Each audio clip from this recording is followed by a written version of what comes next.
Good evening, everybody. I'm going to call the Peoria Unified Governing Board meeting to order on January 22nd, 2026 at 6 p.m. All board members are present. We are going to move on to two opening exercises, 2.1 Moment of Silence and 2.2 Pledge of Allegiance and the preamble of the Declaration of Independence. Mr. Toby, if you'd like to lead us this evening.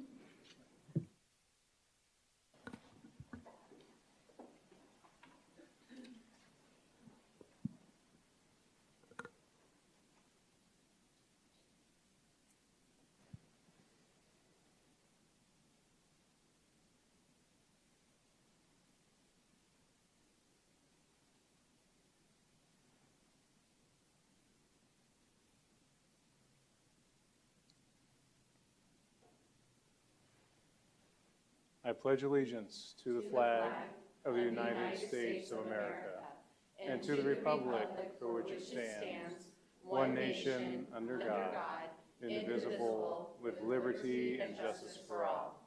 We hold these truths to be self-evident, that all men are created equal, that they are endowed by their Creator with certain inalienable rights, that among these are life, liberty, and pursuit of happiness.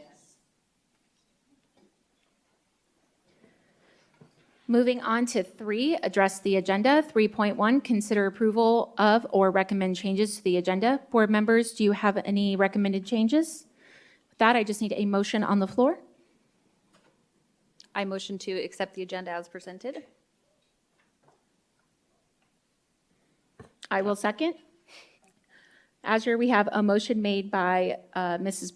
Clerk Proudfit and a second made by myself. And if you could run us through a voice vote, please. Mr. Toby? Yes. Ms. Bowles? Yes. President Rooks? Yes. Mrs. Proudfit? Yes. Mrs. Ewing? Yes. Thank you. Motion passes with 5 yeas. Moving on to 4 recognitions, 4.1 recognitions. Ms. Sari, welcome. Good evening, President Rooks, members of the board, Dr. Summers, cabinet, and guests that have joined us and are watching online this evening. We have a very exciting recognition to share with you. Peoria Unified is extremely proud and fortunate to have 4 Flynn Scholar semifinalists across the Peoria Unified School District. This is an incredible announcement to share, and we are thrilled that 3 of them have joined us here this evening.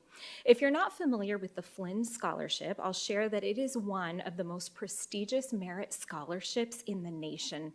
The Flynn Foundation's goal is to develop enriched educational experiences and expand scholarship recipients' life and career options while creating a challenging educational environment that students can experience at some of the nation's most selective colleges. The Flynn Scholarship is valued at over $130,000 to cover tuition, housing, and meals at any public university in Arizona. It also includes 2 opportunities to study abroad and access to a network of previous Flynn Scholars, for which the Peoria Unified School District has many that fall into that network. These 4 semifinalists represent 5% of all Flynn Scholars semifinalists in Arizona, and I'd like to introduce them to you this evening. I will mention their name, and to our Flynn Scholars, if you would stand so we can give you a big round of applause. We have a couple more congratulations and celebrations, and then I'll invite you up here with me, because I know the governing board will want to share their congratulations with you as well. So if you will join me in a very big round of applause for Jaden Beach from Ironwood High School.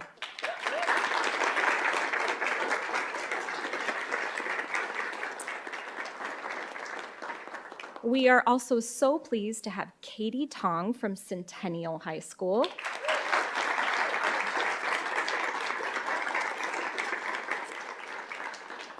As well as James Van Gotham from Ironwood High School.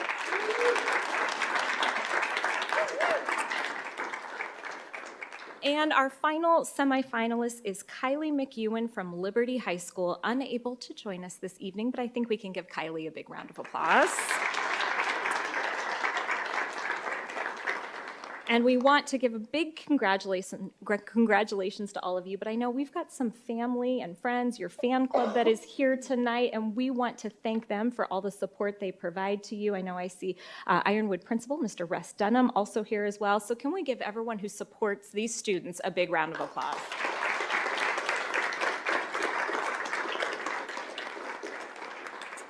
And students, we have a little token of our appreciation to share with you, and our superintendent, Dr. Summers, is here to present it to you. So I'll invite Jaden Beach up first so that Dr. Summers can present this to you, and then we're going to take a photo of all of you. So if we can have you come up, Jaden.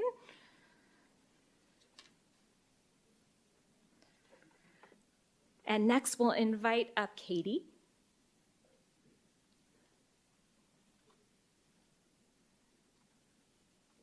As well as James.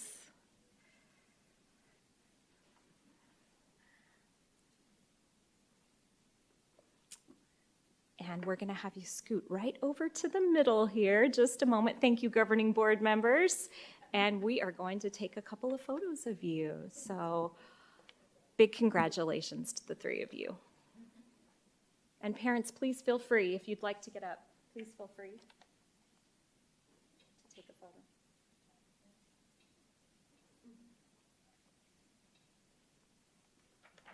Thank you, students. Congratulations.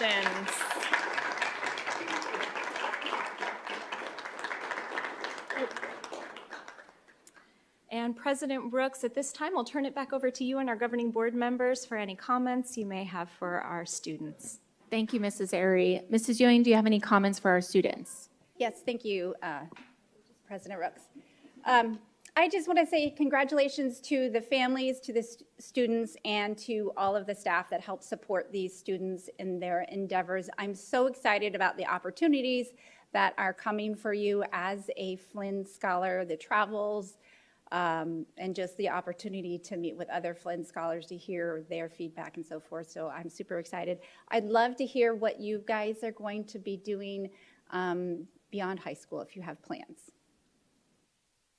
Okay, well, I guess I'll go first. I would plan to attend ASU if I got the scholarship, and I would like to be a biology major and eventually go to medical school. I would also want to go to ASU as well, and I'd want to go to law school as well. I'm planning on going to ASU Barrett, the Honors College, and study biomedical engineering. So, Congratulations.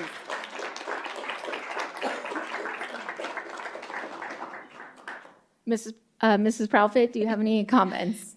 Jaden, Katie, and James, and then Kylie also, who's not here. Congratulations. I think it's always special to me when I see students have the confidence and courage to even apply for these kinds of honors, because it really does take a lot of courage to do that. And so congratulations on kind of stepping up to the plate and greeting to face the world. I'm so excited for each of you as you continue on in this contest and in your endeavors. So please make sure you keep in touch with us. I'm sure we'll be seeing more of you, and of course at graduation, but we want to know what you're up to. We want to know the amazing things that you're doing. So congratulations and great job.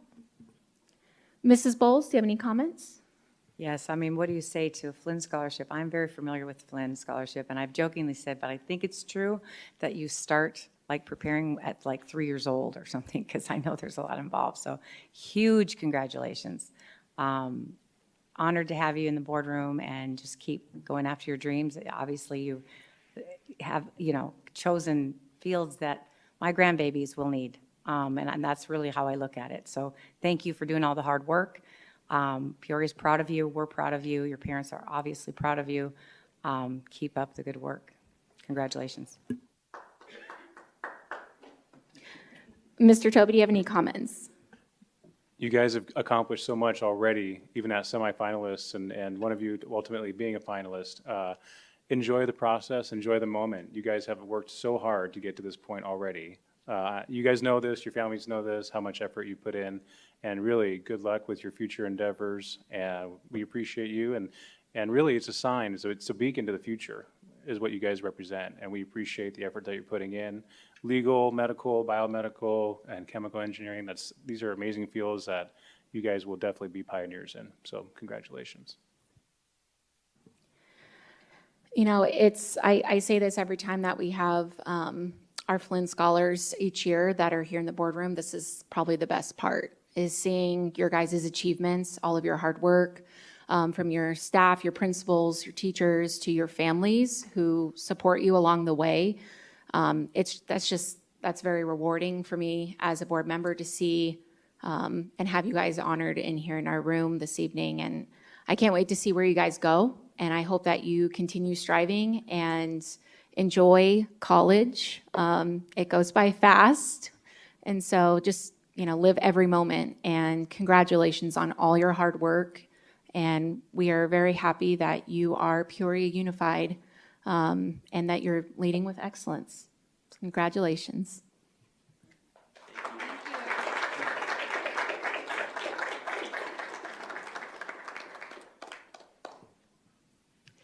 With that, we're going to move now on to 5, opening call to the public. 5.1, request to address the governing board regarding matters not included on the agenda. We're going to wait a few moments for any families that would like to go and celebrate this evening.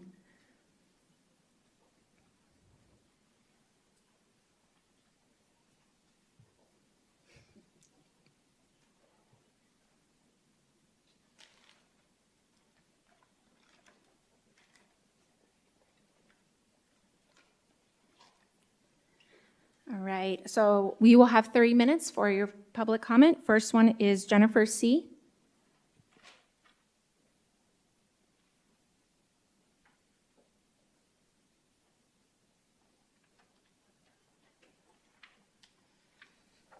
Good evening, President Rooks, Clerk Proudfit, members of the board, cabinet, guests.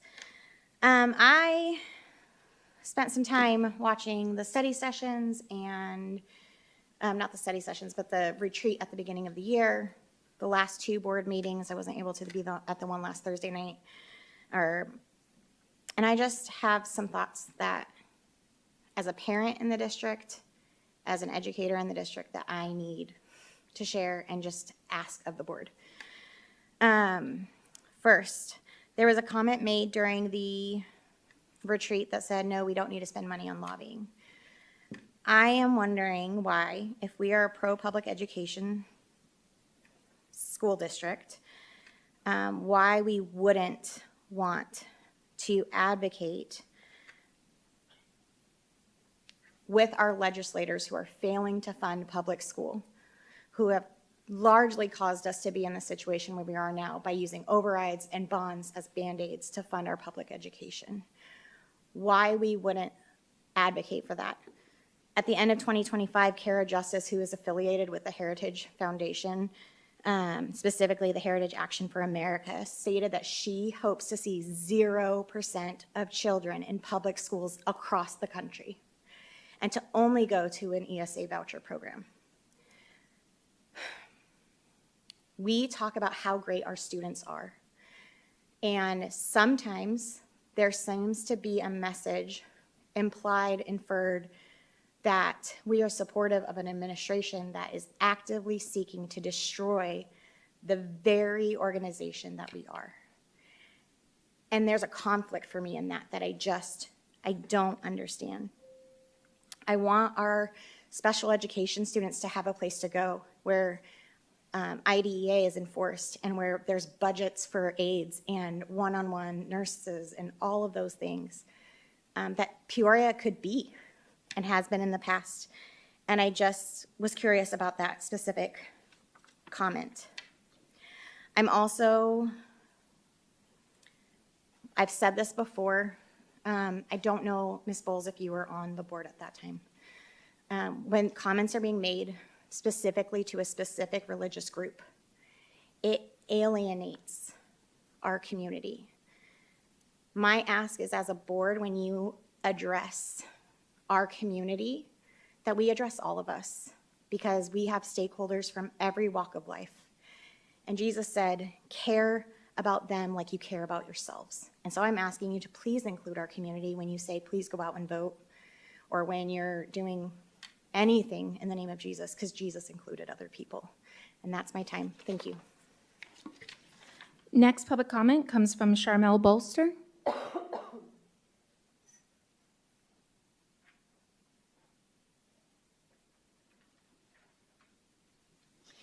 Good evening, President Rooks, Board, Cabinet, Dr. Summers, and all guests present and those online. I just have one thing to say. Several times at the last meeting, some of the community members came up and called out some of our board members for a lack of respect to each other on the board. So kind of following along in that same vein, what I also noticed not only at the last meeting, but in other meetings from this last year, how often that, especially you, President Rooks, have not referred to our superintendents by their proper titles. You have repeatedly called Dr. Summers, Summers, or Dr. Hernandez, Hernandez. So as a sign of respect, not only for them, but as a sign of respect to all of us out here who refer to our superintendents by their proper titles and name, that I think it would behoove our president of our board to do the same. Thank you. Next public comment comes from Emily.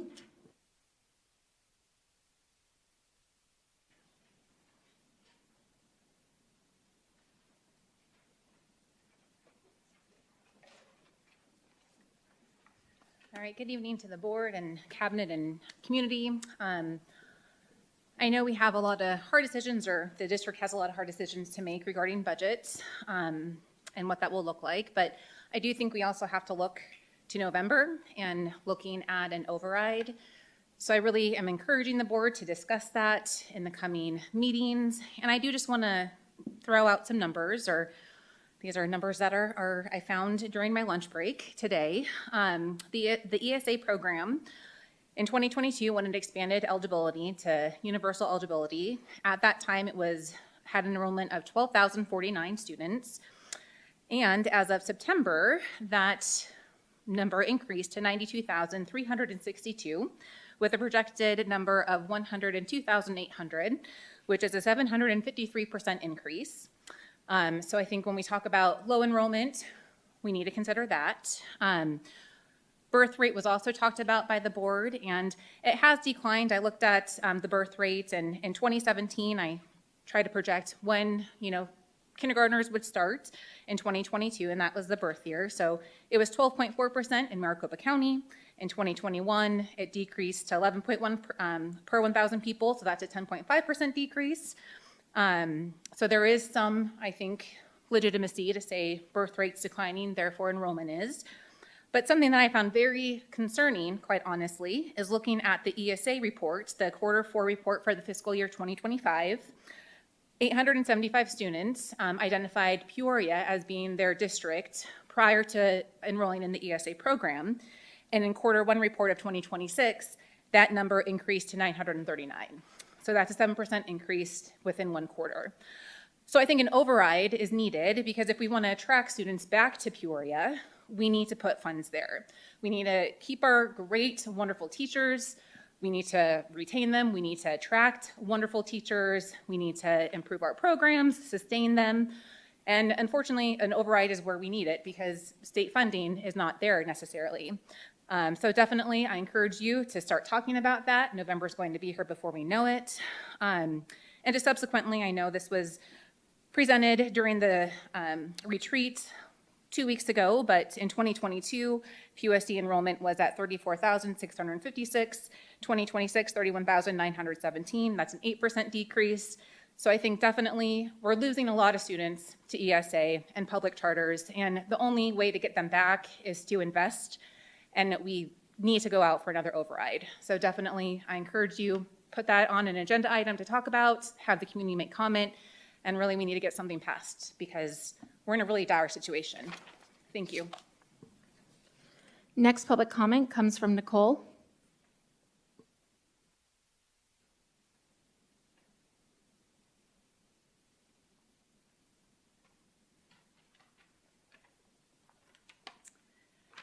President Rooks, members of the board, Cabinet, and guests.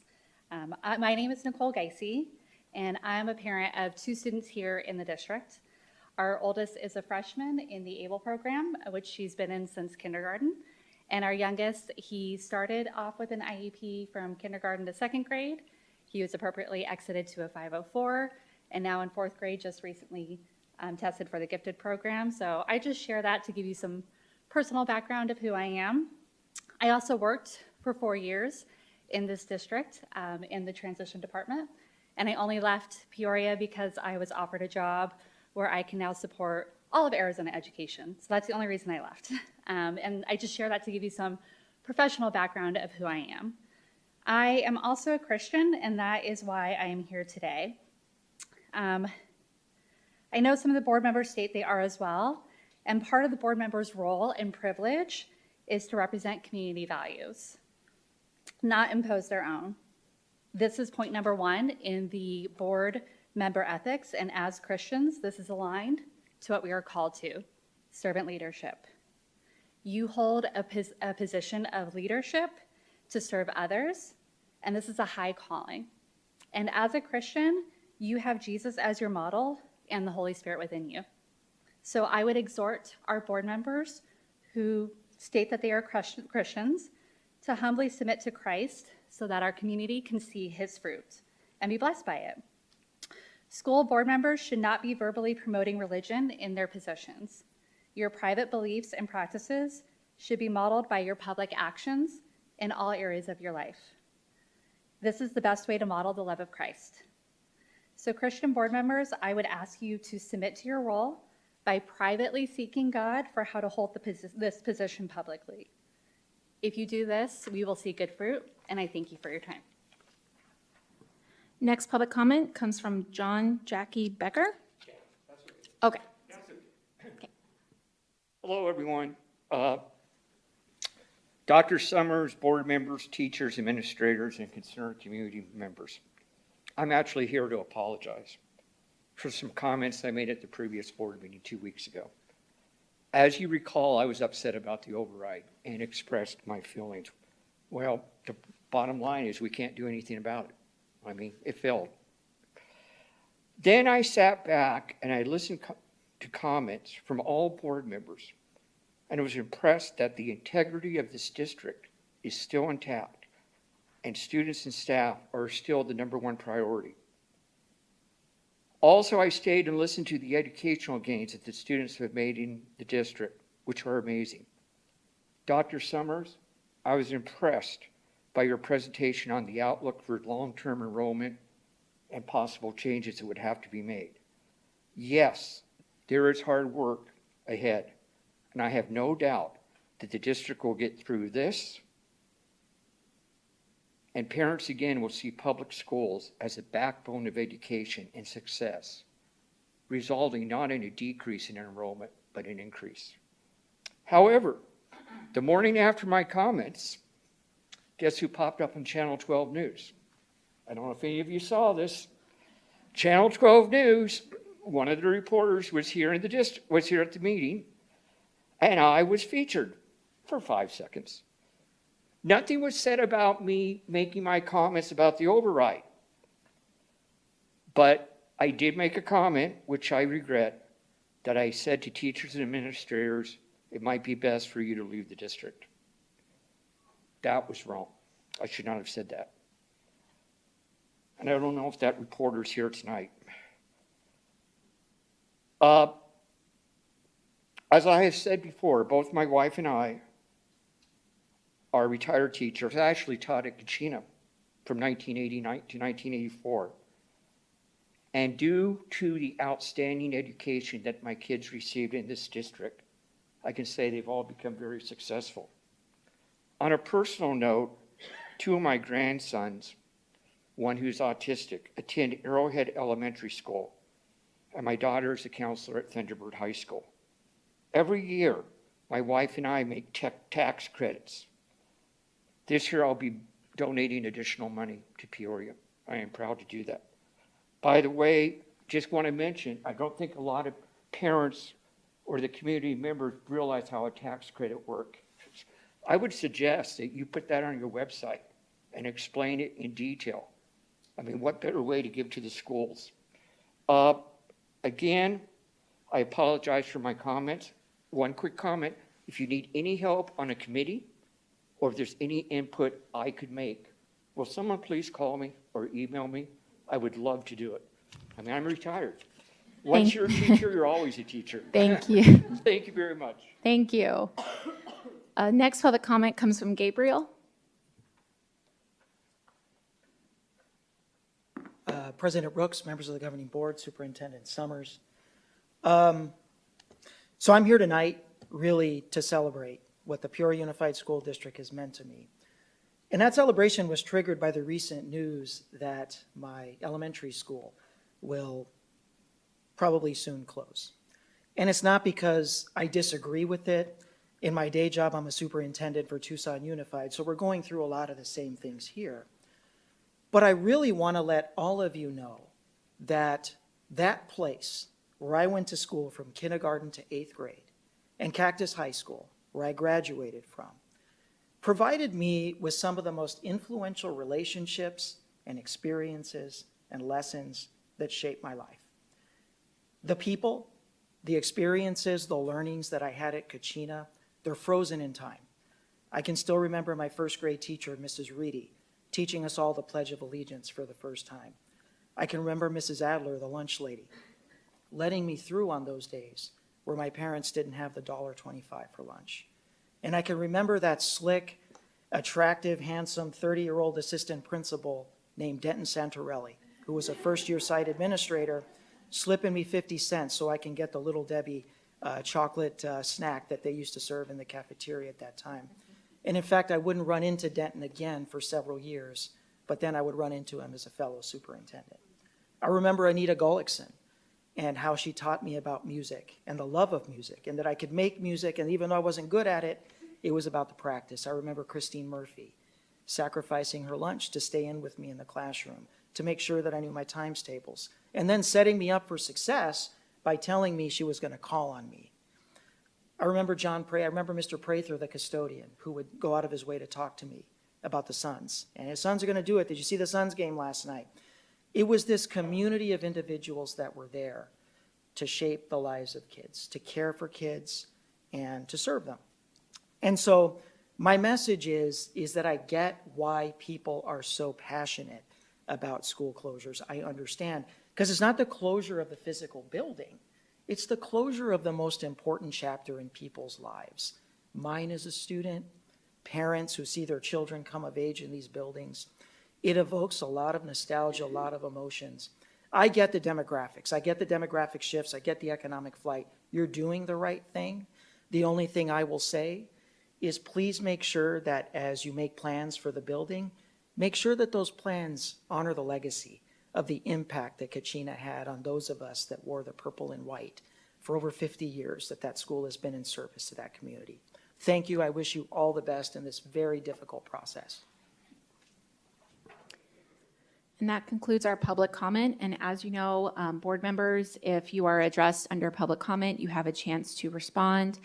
So I was addressed for not properly saying Dr. Summers and Dr. Hernandez. So I apologize. Sometimes when I am deep in thought in trying to answer questions and, think on big decisions, I talk to you guys every day, so it's very personable. And so it's hard to remember when you're up here to switch from personal to, board member spot. So I apologize. I will make sure to Dr. Hernandez and Dr. Summers, making sure that I put those in there. And then when we're all behind the doors hanging out, it'll be, Hernandez and KC. I know he's like, KC is his nickname. So I apologize. I don't believe there was any other board members addressed. Okay, so with that, we will move on to 6, Board and Superintendent Summary of Current Events. 6.1, Board Summary of Current Events. Mrs. Ewing. Yes, thank you. So first off, I just want to thank both President Rooks and Clerk Proudfit for being at the spelling bee today. It was really great to be out at the spelling bee and see all of the kids who they had so much confidence when they walked up there, so much patience, and then, of course, the large community support, not only from their parents who were present, but also from the staff that came out who helped coax those folks. So just really, really thank you all, and thank you to Dr. Hernandez, your team, who was I believe it was your team who put the whole event on. Special shout out to Ms. Daytria, who did all the pronouncing. It's not an easy task. So anyway, just really want to say that it was such a fun event. And then I'll let, I think you two have more to talk on that. And then also on Friday, I was out at Peoria Flex Academy.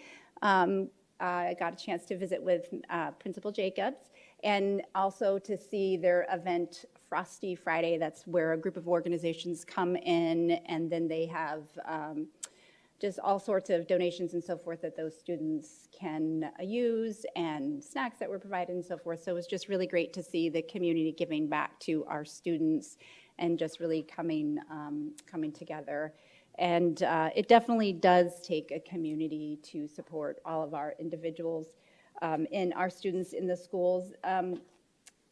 You know, as we go through this year, we have to make some incredibly tough decisions.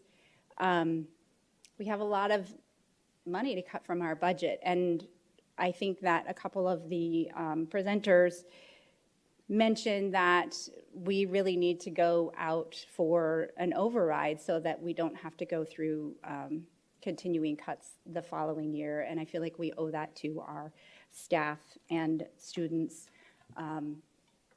So I just want to say thank you for bringing that up. And Mr. Becker, oh my goodness, you're such a sweet man, and thank you for talking about that. And then thank you for reminding us as we go through this process that we need to make sure that we are honoring the legacy of all of our schools and honoring the legacy, I would say, of Peoria as well as we go through this process. And I think that's all I have. Thank you. Thank you. Clerk Proudfit, do you have board comments? I had a lot of the same comments as Mrs. Ewing, so I'll keep it brief because we have a lot to discuss tonight. I wanted to show you, though, we were at the spelling bee today, and I was spelling along with the kids to see if I would win. I wouldn't have won. And I'm a writer, so that's, I mean, these words, these kids did an incredible job. So we had a winner from Copperwood, I believe. Grace is from Copperwood, and man, it was pretty incredible. Those kids were awesome, and it was such a great event. Mrs. Ewing and I had the opportunity to be interviewed by some of the students from Sunset Heights Elementary last week, was it? It might have been. I don't know. Recently, and they are preparing a Project Citizen project. So that's another event that we have coming up, really excited about. It's going to be the first year, and so students are already hard at work with that. So we're very much looking forward to see what our students bring forward. And honestly, that's my favorite part of being a board member, is being able to be on campuses and celebrate our students and to highlight the great work that's being done as we work up here and have some really difficult decisions to make, and working with our community to right-size our district and get ready to meet the challenges of the future. So I'm excited to have these conversations because I'm a positive thinker, and we have no choice but to be excited because they have to happen. So let's dig in together and make some hard choices. Mrs. Bowles, board member comments? Yes, a couple of upcoming things. The Young Artist Showcase, I am looking forward to that. My daughter that was always a highlight for our family when she would, because she's still artistic and does like digital art that I know nothing about, but it's always good. Project Citizen, I hope to make too, but a patriotic speech contest, I get to judge, which I'm very excited about. And then obviously when they compete, so I'm looking forward to that as well. I hope that the community hears from each of us and as individuals and as a board that we're moving forward. This is not the first time we've had to make cuts. This is not the first time that, well, I'll say it like this. Same thing I say, I think, every board meeting. Across our nation, schools are closing. Everyone is in this similar boat, whether they got an override or not, or a bond or not. They're still closing schools, and they're still trying to figure it out. But I have to say, if I haven't really said this in depth, we have a cabinet. I was actually speaking with somebody in the last couple days twice about this. When they presented some of the plan to me as a board member, I said to them as we were wrapping it up, I said, thank you for caring about families. Thank you for caring about community and families. And that's not just a nice thing to say. Again, there are school districts that gave no notice, except we're going to close 2 schools mid-year. It takes a lot of work and a lot of effort and a lot of planning on their end, and I just want to put a shout out for them because I don't see a lot of districts doing what our district is doing, having a town hall, doing everything possible to include parents and teachers and most importantly, students and families. So I just want to say thank you, Cabinet. We're going to move forward and we're going to do the best that we can do with what we have. Thank you. Mr. Toby, board member comments? Some of the communications that I've been having with our community members have been a little bit confusing of the issues that we're talking about. We're talking about 2 separate issues, and I really want to make clear that the M&O failing has a budgetary implication totally separate than the school closure discussion. And I want to just reiterate that again, that the school closure discussion would happen most likely whether that M&O passed or not. And I just want to be very clear that the discussion around these enrollment and school closures or repurposing has nothing to do with the M&O. So, but they're both very sensitive issues. Dr. Trujillo from Tucson definitely was very eloquent in how he phrased the emotional impact that it has on families in the district. And I want to be mindful as we make these decisions, like there are no great decisions. You know, there are difficult decisions, as every one of my fellow board members have said, but how we go about doing it, as Mrs. Bowles alluded to, like we are getting input, we're talking to parents, having town halls, because this is an impactful time for our district. I was taking my son to school this morning, and he told me 2 things. He said, Dad, it's cloudy outside. I think it's going to rain. And the other thing he said on the way to school was, you know what, Dad, I love today. He's 4. And I go, you know what, buddy, I love today too. And as we went to school, like that was such a very positive feeling, you know, for me and my son. And I want to make sure that families have that connection still, whether school is closed, they get repurposed, right? Whether they're walking their kids to the school bus stop or they're driving them into school, just to have that positivity, that knowing that not we're just going to move forward and make these decisions, but it's actually going to have a net positive effect ultimately. So that's the goal that I like to see on the outcome of this. But I appreciate you all coming along with us in these discussions. Thank you. Yes, so I did attend the spelling bee contest today with Mrs. Ewing and Clerk Proudfit. Dr. Summers was there, Dr. Hernandez. She tried to sneak away from the photo op, but we were like, no, get up here.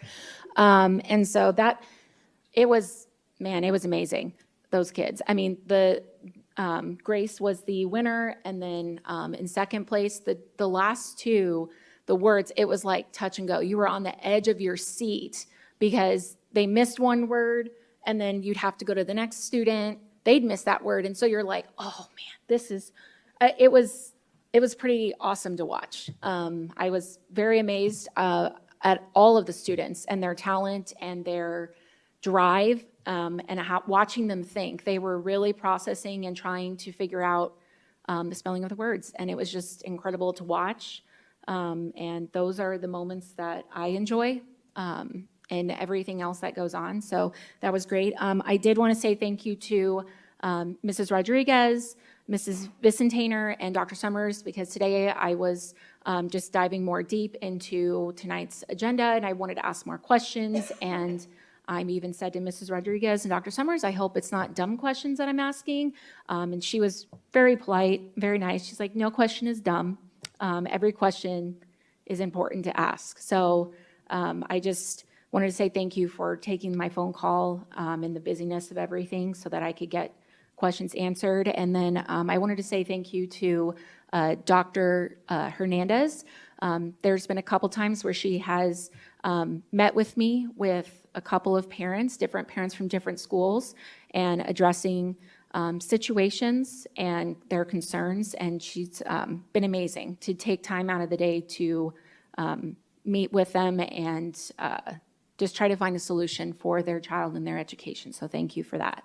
I would, have to say too that there's a lot of misinformation about the M&O and the school closures. And all I can say is that before I came on the board in 2022, this was like a discussion that was happening for years with previous board members. And so I just want to make sure that whatever plan moves forward, that we're sharing it with everyone. We're getting the feedback. All the emails that I am getting, I am forwarding to Dr. Summers, Dr. Hernandez, so that we add it to the feedback from the entire community, so we keep track of it, so that I'm loving all of the questions that everyone's sending in, because then I'm like, oh, wait, I didn't think about that. And then I write it down, and I want to be able to brainstorm. But I think it's just frustrating when that is all out there, and then we blame parents who use the ESA,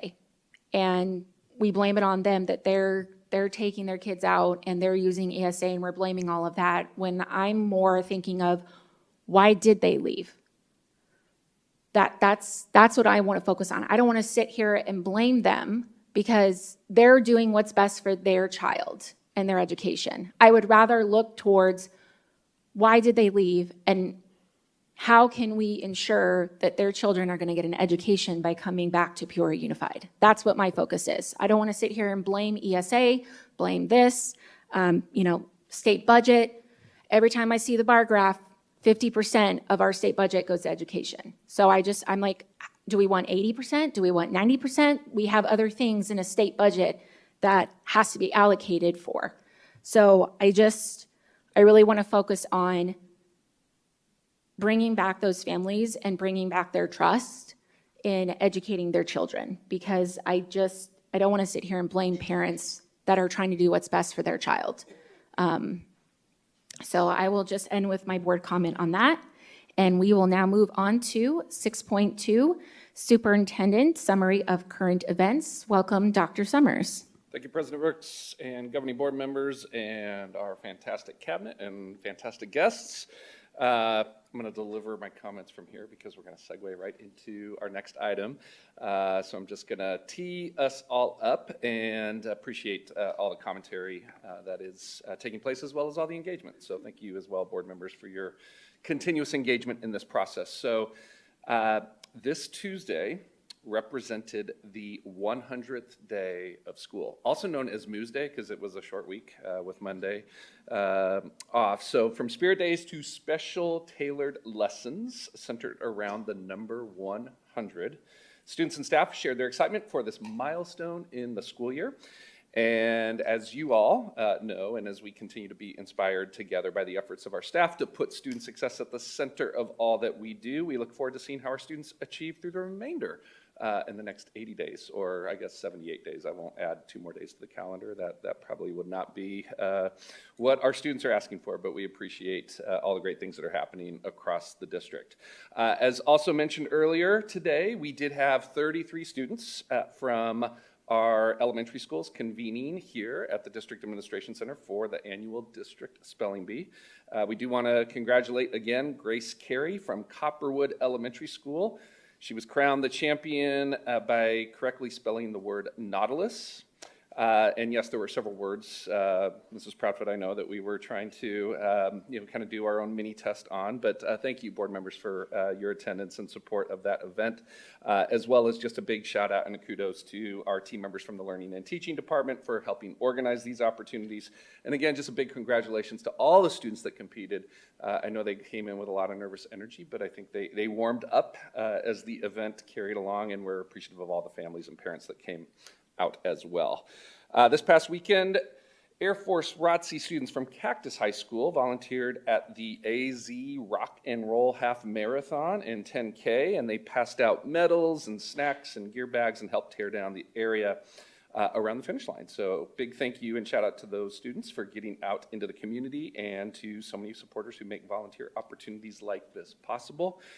And then last but not least, I know it's been a meeting or two since we had the chance to share with you some additional recipients of the Summer Spotlight recognitions. So since that update, we have recognized Kathleen Bussey, student support facilitator, and avid teacher at Sun Valley Elementary School.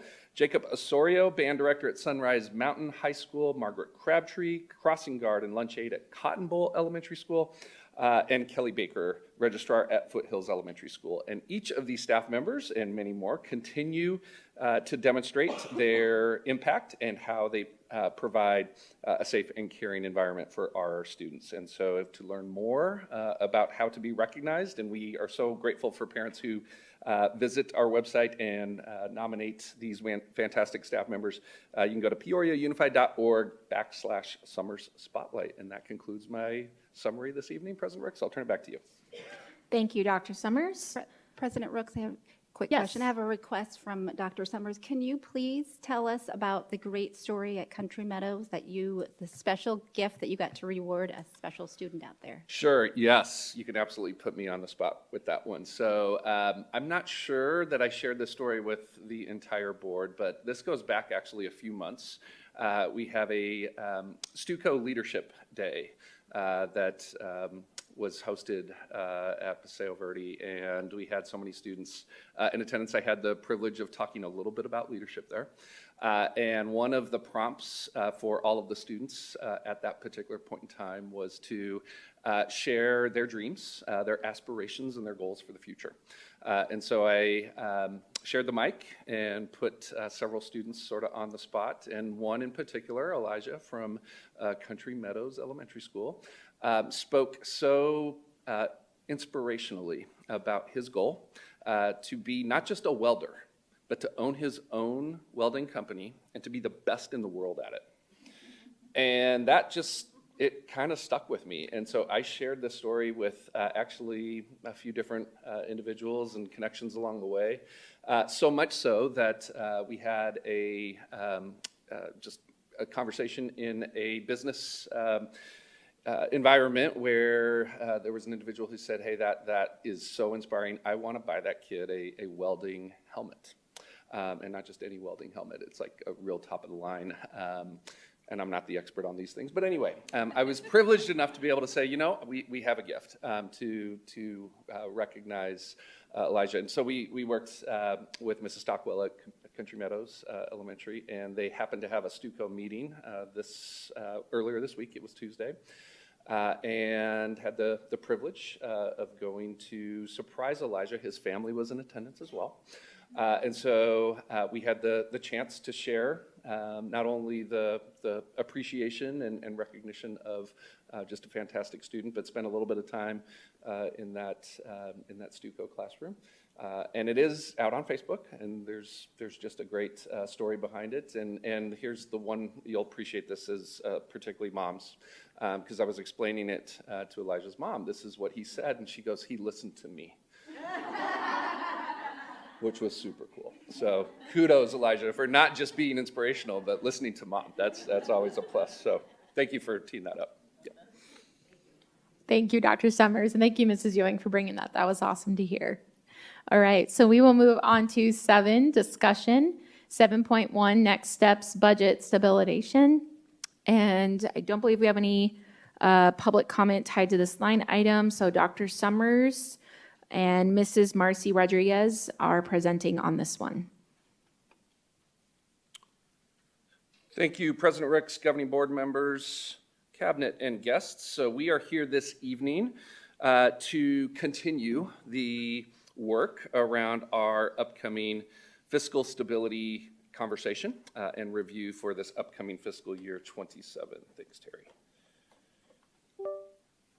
All right, so I'm just going to do the opening slide here, and I'm actually going to come back to you at the end as well.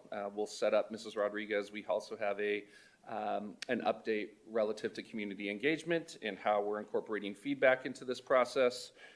So with all of that said, let's just ground ourselves in purpose and context. So tonight's presentation, again, is building off of the deep conversation that we had at the January 8th study session. And at that meeting, the governing board provided clear direction centered on 3 essential priorities for how this work should be approached: protecting classroom instruction, improving transparency and public understanding, and identifying sustainable and longer range budget solutions. So the information you'll see this evening reflects options that have been evaluated in direct response to that direction, along with additional governing board directional levers that will be outlined and that Mrs. Rodriguez will proceed with in the following slides.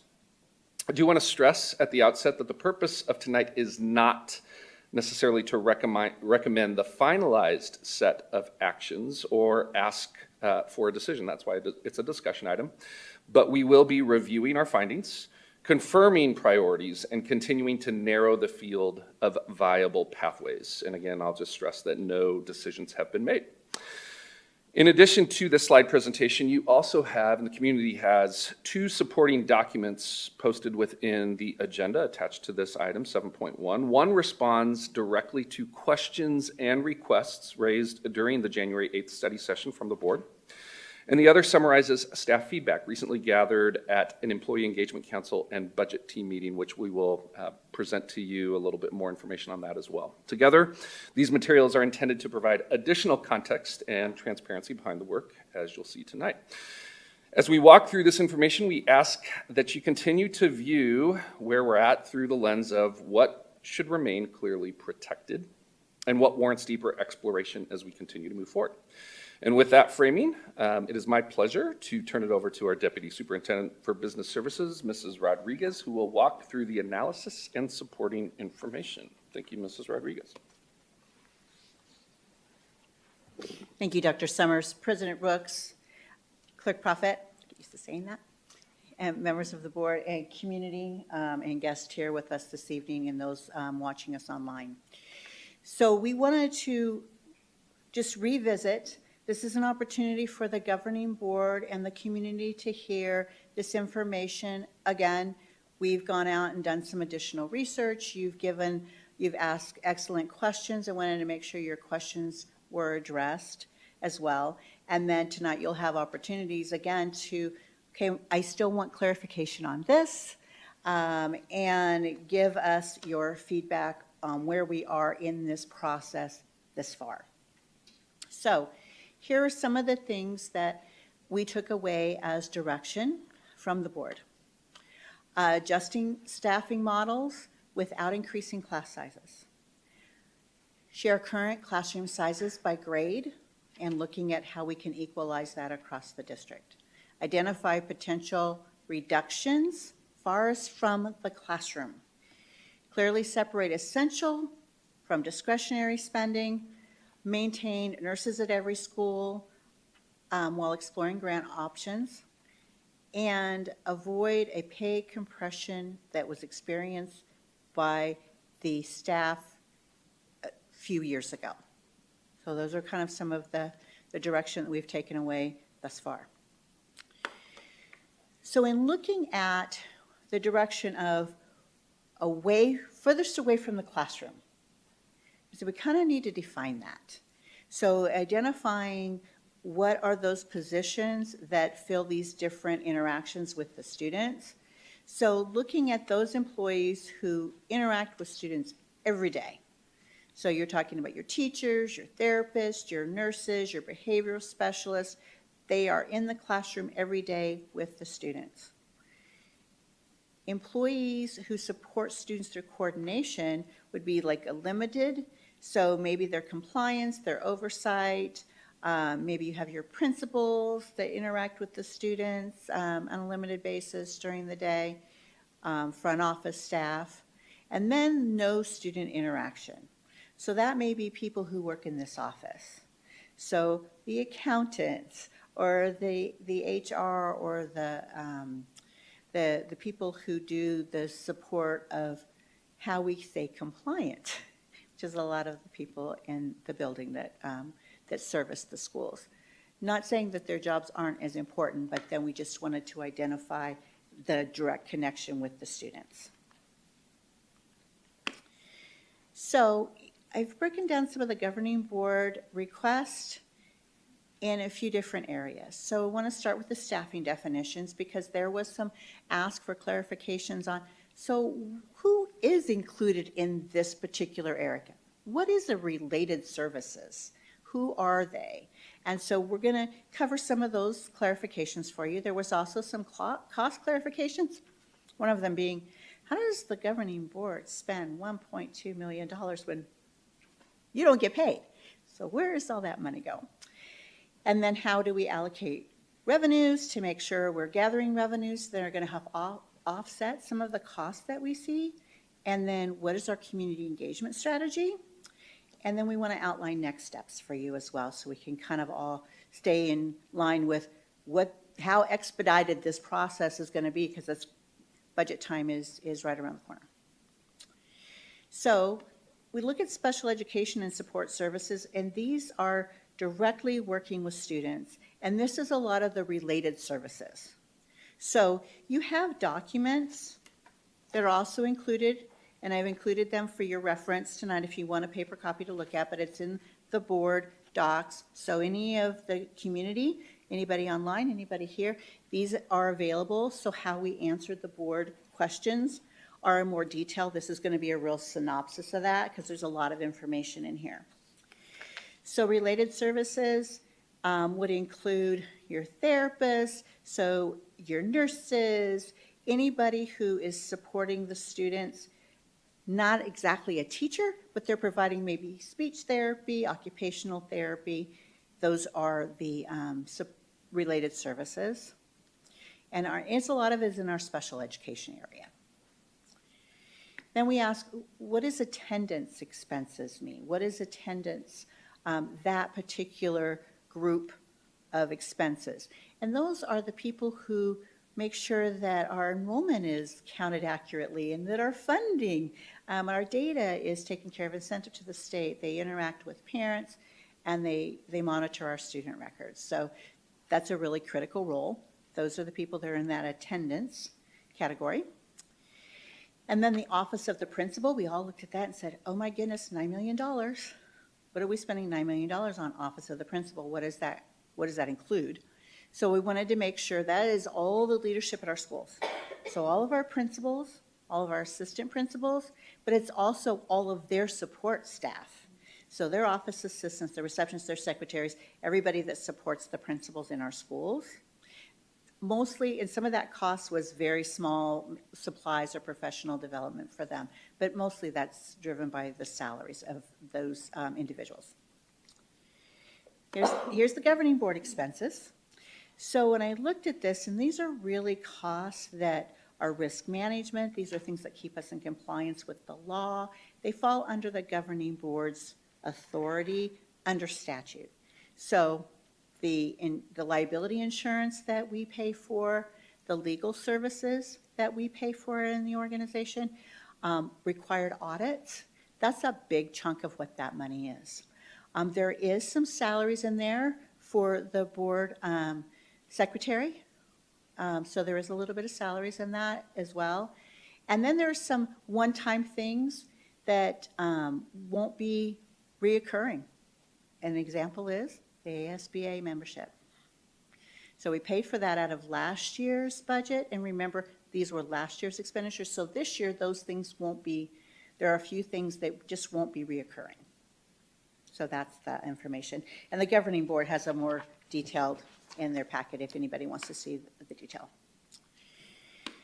Then we looked at the funds and the fees. So, okay, one of our strategies is to increase fees or charge fees for things that we aren't currently charging fees for.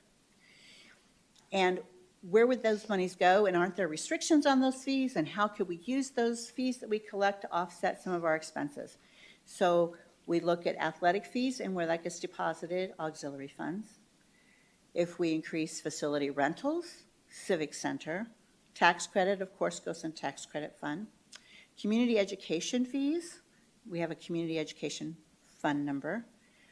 If we chose to do a tuition for full-day kindergarten, that would be one of our options. We would collect tuition. Tuition would go back in our M&O fund, and we have an additional capacity on our budget worksheet that we could increase our budget by the tuition we project we're going to bring in. And then ESA tuition, that would again be tuition, and tuition would go in our M&O funds, and we would be able to increase our M&O budget based on the tuition. And then credit card convenience fees, that would go back into the M&O fund to offset the cost of paying those fees to the credit card company.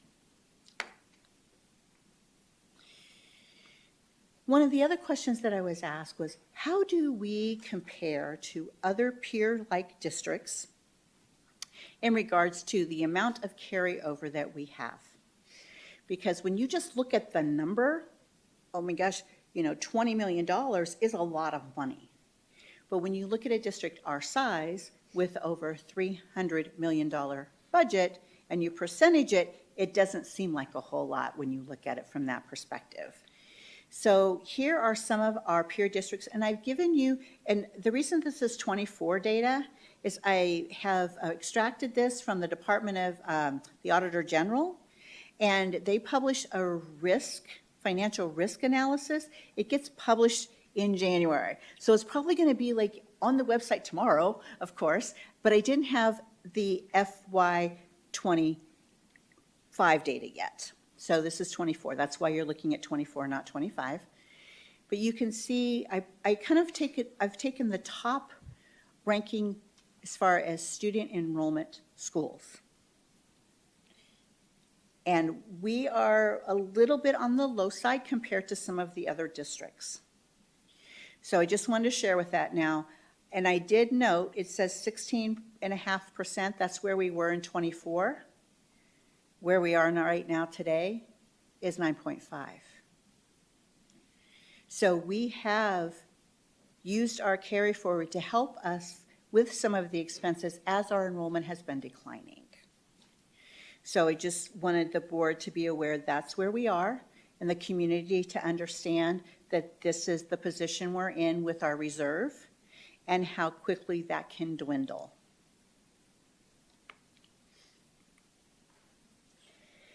So we have some strategies. So what I'm going to share with you now is some of the things that we shared with you in the work study. And it's really just looking at these areas again.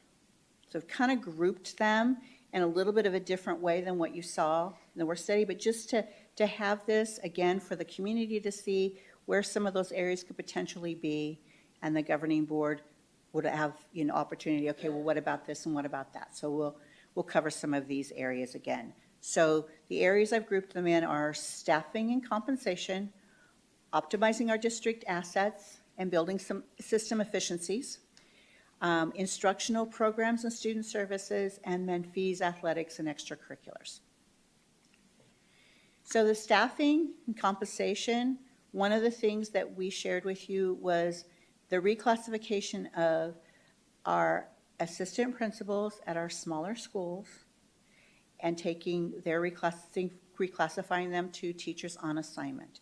By doing that, and by putting their job descriptions more of an instructional leader on the campus as opposed to an administrative leader, they would be able to be funded at a classroom site fund, which we have a significant reserve in. Departmental staffing controls, this is, we talked about there are vacancies that we currently have in a lot of our departments that we are not filling, that we are reallocating those responsibilities to others that currently work for us, and we've got some savings that we can see in that area. And I'm meeting with all of the department heads and evaluating where they are in that process, how that's working, what their contingency plans are to make sure that we can still deliver services to our schools and other departments. Furlough day, that one would mean a day that employees would not work and not get paid. That would be, we've got some feedback from our staff on that when we had our employee engagement, so I'll share their feedback on that particular option in a few slides. District administrative, we've looked at how we could possibly reorganize the district structure. And so, and by doing that, and maybe reclassifying some people and shifting some responsibilities, we have a dollar amount for that. Overtime containment, this is already in process this year. This has really been successful. I really want to give a shout out to all of our administrators and our department heads who have been working with their teams to really minimize the amount of overtime that employees are working this year and still maintaining the ability to get their work done by possibly shifting, hours of one employee to another, covering early, covering late, kind of a thing. They've been able to do some really amazing things, and so I want to thank them for that, because I know that's hard. That's really managing and getting people's habits to shift a little bit. So great job with that so far. And then the performance pay suspension, that's about the administrative team, all of the directors, all of the principals who receive a performance pay payout during the year for their performance and their leadership. So that's a big part of what we do. But, managing that large expense and monitoring staff morale and retention is going to be something that we will have to continuously and put a concerted effort into that to make sure that we are still supporting our employees who are here and contributing to the success of our students in this organization. Optimizing district assets. So this goes back to, again, the realigning. Classroom site fund, and we've identified there are a few positions, content coaches being one of them, that deliver professional development to our staff. That falls under the umbrella of classroom site fund, so shifting the salaries of those coaches, the content coaches. And then facility repurposing. Now, this was not a number that the governing board saw at the study session. And I will tell you why, for the very reason that Member Toby commented on today. We want to make sure we're focusing on the school repurposing and consolidation in a way that we stay focused on this is positive for students. This is a way that we are going to be able to give more opportunities to our students and our staff. We didn't want people to get mired down in the fact, oh, they're just doing it because they're saving money. Yes, there is money savings that goes along with that.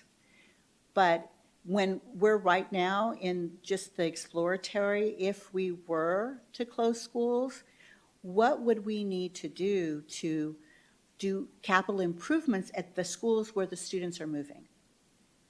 So there is a dollar amount that's associated with that to do some upgrading or to do some improvements where the students will be going to. So I want to just make sure that that number is out there, but there are some costs that are going to be offset of that savings for the closure of the schools. Central registration, again, we're looking at how do we be more efficient in our processes, so we have that in there to be a centralized registration. I think there's a lot of positives on that one that we're hearing as well from some of the feedback that we're getting. The carryover limits for the school budgets, the SROs going to grant funding, and then the copy machine reduction. And I just met with Mr. Tregenboff, who is the Director of Technology, in regards to this, and he's really optimistic that we can make this one happen, but it will require some behavioral changes. So that's always a consideration. Behind all of these, there are going to be considerations, and there are going to be things that we have to be concerted, to make concerted efforts in communication with our staff. Instruction. So this is a big one, and this is an area that we're very cognizant of the impacts that this has on our staff and our communities.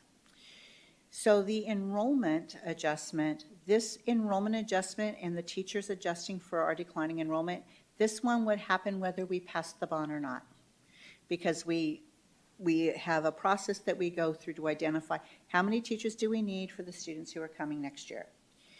The kindergarten program changes, this was not something that the board saw last time, but because of some of the feedback that we've gotten, we felt that it needed to be brought, and at least the board could see the number of what this would mean if we were to modify our delivery to a half day, which is the funding we receive from the state of Arizona. It's for half-day kindergarten. This master special schedule, Dr. Hernandez did a wonderful job of articulating how that would look and how that would still support our students, and the students would still have every opportunity to participate in those specials. It would just look a little bit different as far as the rotation of how those services, those specials were delivered. Elementary education, athletics. This, again, the board did not see this one last time. This has been an addition to, but based on some of the feedback that we've received from the staff and the community, this was one of the ones that did garner some support. So I felt that it was important that the board did see that number. Sharing librarians, again, that was not on the one last year either, or last session, but I believe that there is also some community and staff support for this one. And then sharing the nurses, we did talk about what that model might look like. And right now, I will tell you, almost every campus has a nurse and a nurse's assistant. So we have looked at this model and what that would look like to still provide health support on the campuses, just maybe not a nurse, but there would be at least some level of health support. So we have talked about what kind of services we would be able to provide to our staff and students. And then lastly, the fees, the athletics and the extracurricular. So looking at charging the athletic fees, and then what a field trip recovery might look like. So those are a couple of the areas for fees. So I'm going to turn it over now for a moment. Do you want me to pause so you can answer questions, or do you want to go through the whole presentation? Board members, let's do questions first on the budget, and then we can move on to Mrs. Airy presentation. Thank you. Mrs. Ewing, would you like to start? Thank you, President Rooks. Okay, I do have quite a lot of questions. First of all, I appreciate that we are looking at this from a sustainability, long-term solutions, because it's definitely not just a Band-Aid. And I want to ensure that folks know that this portion of the presentation is dedicated to talking about how we are dealing with that, the cuts outside of the closures and so forth, which is in the next part of the presentation. We'll go more in depth in that. But that, I think I've got some questions on other slides, but when I look at slide 15 and I think about staff, and that when I hear my fellow board members saying that an override, we'd still be talking about school closures, and we'd still be talking about repurposing and so forth. And yes, we need to get that right across our entire district. But overrides cover people. And if we had passed that override, we maybe wouldn't be talking about sharing nurses. We wouldn't be talking about eliminating athletics in our K through 8.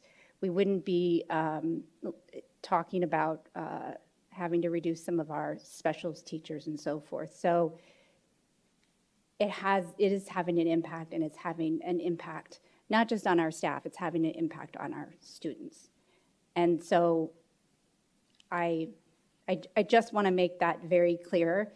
And I don't think anybody up here does not want the very best for our students, and our students deserve the highest quality teachers in front of them, and what we are here to focus on is teaching, learning, and kids.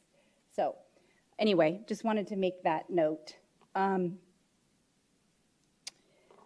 also, when we think about staff, when you look through all of these slides, and thank you so much for going through all the detail of all of the different roles of the teachers, when you go back and you talk about the direct, indirect, and then teachers that, or not teachers, but staff who don't have contact with the students at all, but you can definitely see, as you've laid out, of how every single person within the district impacts our students' success, whether it's they're working on attendance, whether they're working in accounting to make sure we can be, we can meet all of the requirements, who are maybe managing grants and so forth, but it just takes so many people, it takes a village to make, to help our kids succeed. And when you walk into any of our schools and any of the district office, you can see all of our staff working very, very hard to make sure that despite this challenging situation that we are in, that they are continuing to work really hard on behalf of our students and just giving the best to our students. So anyway, All right, to questions. On the governing board expenses, I just am curious, is there, and this is just a question, is there any guardrails that, well, first of all, the expenses that we have that you're showing, I realize those are from last year, so, and I know that we're very early on into this year. Are you seeing those expenses to continue to go up, to increase this year, decrease? I mean, I know it's really early on in the year. And then the second piece of that question, is there any guardrails that the board could put to try to keep those costs to a minimum? Because I could see if we could offset some, could that help to support some other programs or staff that we're looking at possibly cutting? Thank you, President Rooks. Member Ewing, so I do monitor where we are. We're mid-year. And how do we look moving forward for the rest of the year? And I will say, looking at insurance liability insurance did go up a little bit this year. So we will see a little bit of an increase in that area as far as our contributions. And then legal services. Legal services, we kind of shifted our legal services to the trust prepaid. And so I'm watching those prepaid cost. They do track them and they do submit a report, which I will share with the governing board what that looks like as far as what the legal expenses have been thus far. We've got a cap on that because we paid a certain premium for that, but we've well exceeded what we've paid. So we are on track to using the same amount of legal services, if that makes any sense, but the cap on what we've paid is going to be less. But what I expect, and we've had preliminary conversations with the Arizona Risk Retention Trust, who has our prepaid legal, that our premiums for prepaid will go up next year because of the amount of usage for our legal services. So that will be an increase in costs for next year than what we had. But this year's will be kind of capped, if you understand what I'm saying. And then required audits, those will pretty much be the same. We've negotiated an agreement with our audit firm, and that will maintain. Okay, great. Something else, when I went back, I guess it's slide 3, I forgot to mention that.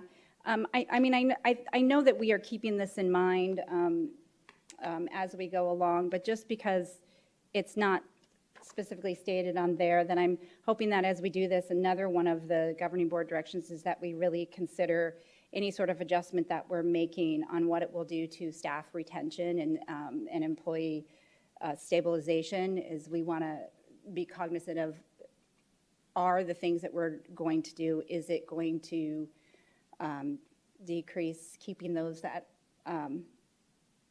are staying with us? So just to make sure we're monitoring that and certainly protecting the workload on our staff. And then I know it's not mentioned, but it's not mentioned on this page, but it is mentioned throughout. But anytime we have a school, whether it's a school closure or a big shift in changes, that sometimes we can see a decrease in our student outcomes, like growth and proficiency and so forth. And so if we're just keeping that in mind as well, is how much will these changes affect the students' growth and proficiency. So I'm looking over to Dr. Hernandez and her amazing team. We just want to see all those great things, that those numbers and so forth. We want to see those continuing to go up, and anything that it would affect student success, we certainly want to keep that in mind. And then on the tax credit donations, I know that there was a mention that that could be expanded. I think Ms. Airy mentioned that last time. Can you tell me a little bit about what that might possibly look like? And then there was also the community education that was mentioned as well. So I just didn't know what that was, and maybe, I don't know where she went. I can move to another, oh, there she is. Thanks. Good evening, President Rooks, Mrs. Ewing. Thank you for that question. As far as a tax credit expansion, I would probably let Mrs. Rodriguez speak to the things that are included in tax credit, and if there is any change in law, we certainly monitor that and make sure that we have all of those areas listed and clear for our community. I think what was mentioned on a couple of occasions, and something that we would absolutely be looking to bring back, is a more of a focused effort on a tax credit campaign. This is something that we have done for many, many years in our community. Of course, there are many competing interests for our marketing, our limited marketing dollars, as well as the areas of things we're focusing on. We have been really focusing a lot of our marketing efforts on enrollment. You heard a little bit of that in our June study session that we held this past June. And so looking at reinvigorating our annual tax credit campaign, that is something that our team will be working to put together to make sure there is much awareness with not just our families, but anyone in the community can contribute. As we heard a very eloquent public speaker earlier share about an allocation of his donation. So we want to make sure grandparents and parents, anyone in the community, understand that they can contribute to Arizona's public school tax credit and receive that dollar for dollar return. So we'll be putting some efforts around that. Hopefully that answers your question relative to tax credits. Yes, and then the community education piece, that was another one on there. Just wanted to know what that was. Sure. We have a recently launched community education department. They are a very small but mighty team that is working to put together some plans to expand our current community education offerings. Right now, those are our preschool programs, our community preschool rather, as well as the before and after school programs that we run within our City of Peoria schools.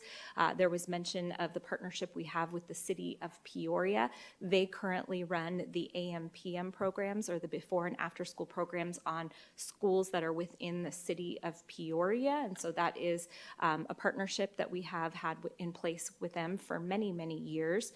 Additional community education programs that we run are what we call camp opportunities. So anytime school is not in session, parents can pay a fee to bring their children to a camp that we run. Our programs are a bit unique in that they're highly structured, and so we do a lot of engaging opportunities, engaging activities with students, or children rather, that participate in those programs. And so we look to maybe expand those opportunities and then layer in some enrichment opportunities.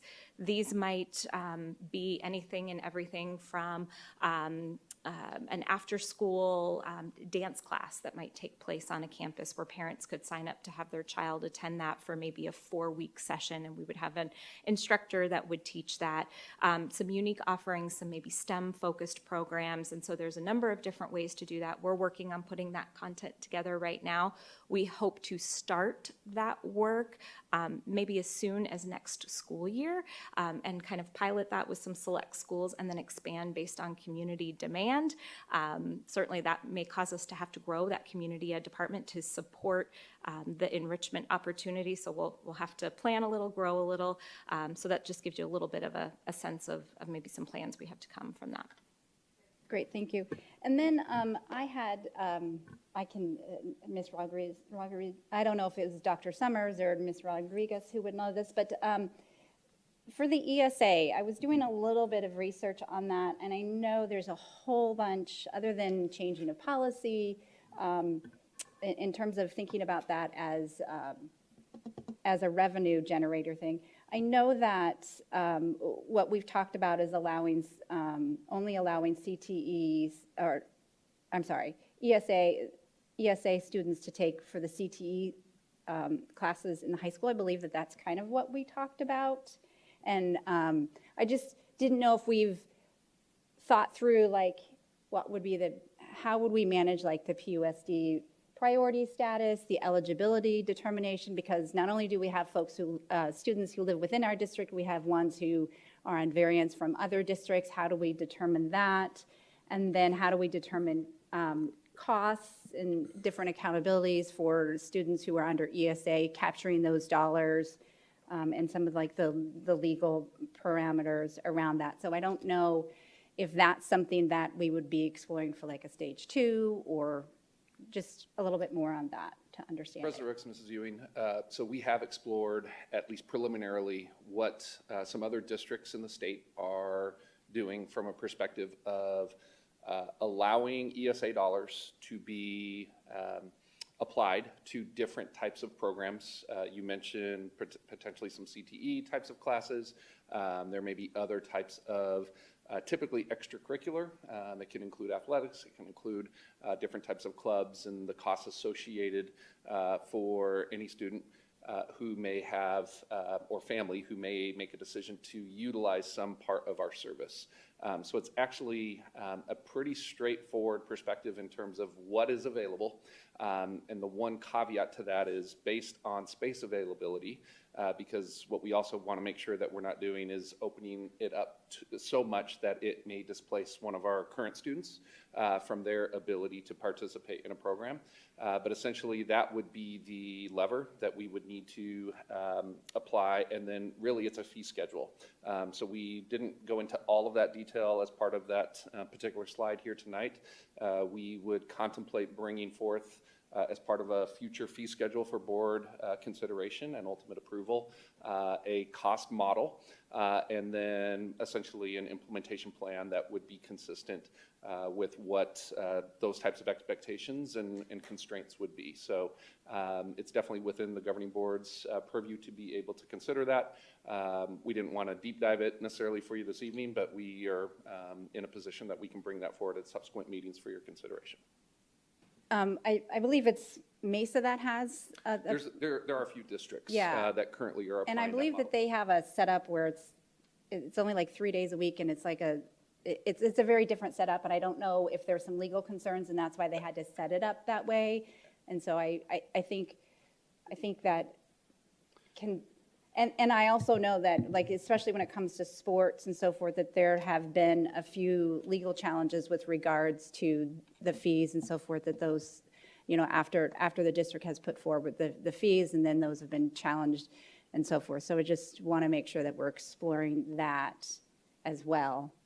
President Ricks, Mrs. Ewing, yes, absolutely, it would require some legal perspective to make sure that we're in compliance with relevant statute. But what I mentioned earlier, it's really the degree to which we are capable of opening up space and making sure that we have enough seats, if you will, or space for students who may be opting toward those program opportunities. So we just have to make sure that we're considerate of where do we have those opportunities, and how does that implementation plan take place. And of course, we would ensure that legal consultation would occur around that to make sure that we're in compliance with all of those relevant pieces. Okay, and then on the kindergarten stuff, have we, I know that one is, I'm really concerned about enrollment decline, destabilization of our enrollment, because we have districts around us. There are private organizations out there that might see our fees, and then they try to do the gouging and all of that and so forth. So, and I believe that there's pretty good data out there that shows that when districts go to that model, that you tend to lose students. So you might lose those students, and in addition to maybe their siblings as well. So I don't know if you have any of that data, or if that's just something to consider as we do this. So, thank you, President Rooks. Member Ewing, yes, I will say, any of these items that we are considering, there will be trade-offs for almost every single one of them. And yes, we have identified that decline in enrollment in kinder, where that is kind of the feeder to all programs in the organization, and bringing those children and those families into our district is very important to the pipeline that we have. That is definitely would be a consideration and a trade-off if we were to go to that model. So there are going to be certain risks with every one of these, and yes, we have considered that as a possibility. Yes, it's unfortunate that we're in this situation.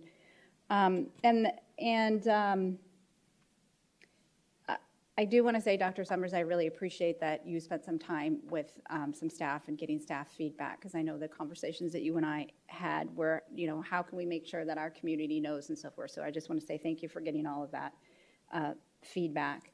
And I appreciate that how, at least from what was shown to us on that paperwork, that our staff was willing to sit at the table, talk about options. They understood this scenario and we're able to give some really great feedback on some possible, I don't even know if I want to say solutions. President Rooks, real quick, and Mrs. Ewing, thank you for bringing that up. I do want to just mention briefly that we do have a few slides on the heels of what we're going to share from a public input perspective, where we can share that in a little bit more substantive detail. So thank you for lifting that up. But yeah, we're prepared to touch on that, in addition to the attachment that's in the agenda item as well. And then just two more topics, and then I'll let my fellow board members talk, is centralized registration. And I understand you, at the last board meeting, you spoke about how a lot of things are online anyway, and so this seems like this would be an easy shift. Would centralized registration, or maybe requesting that this be a part of it, but be able to better, I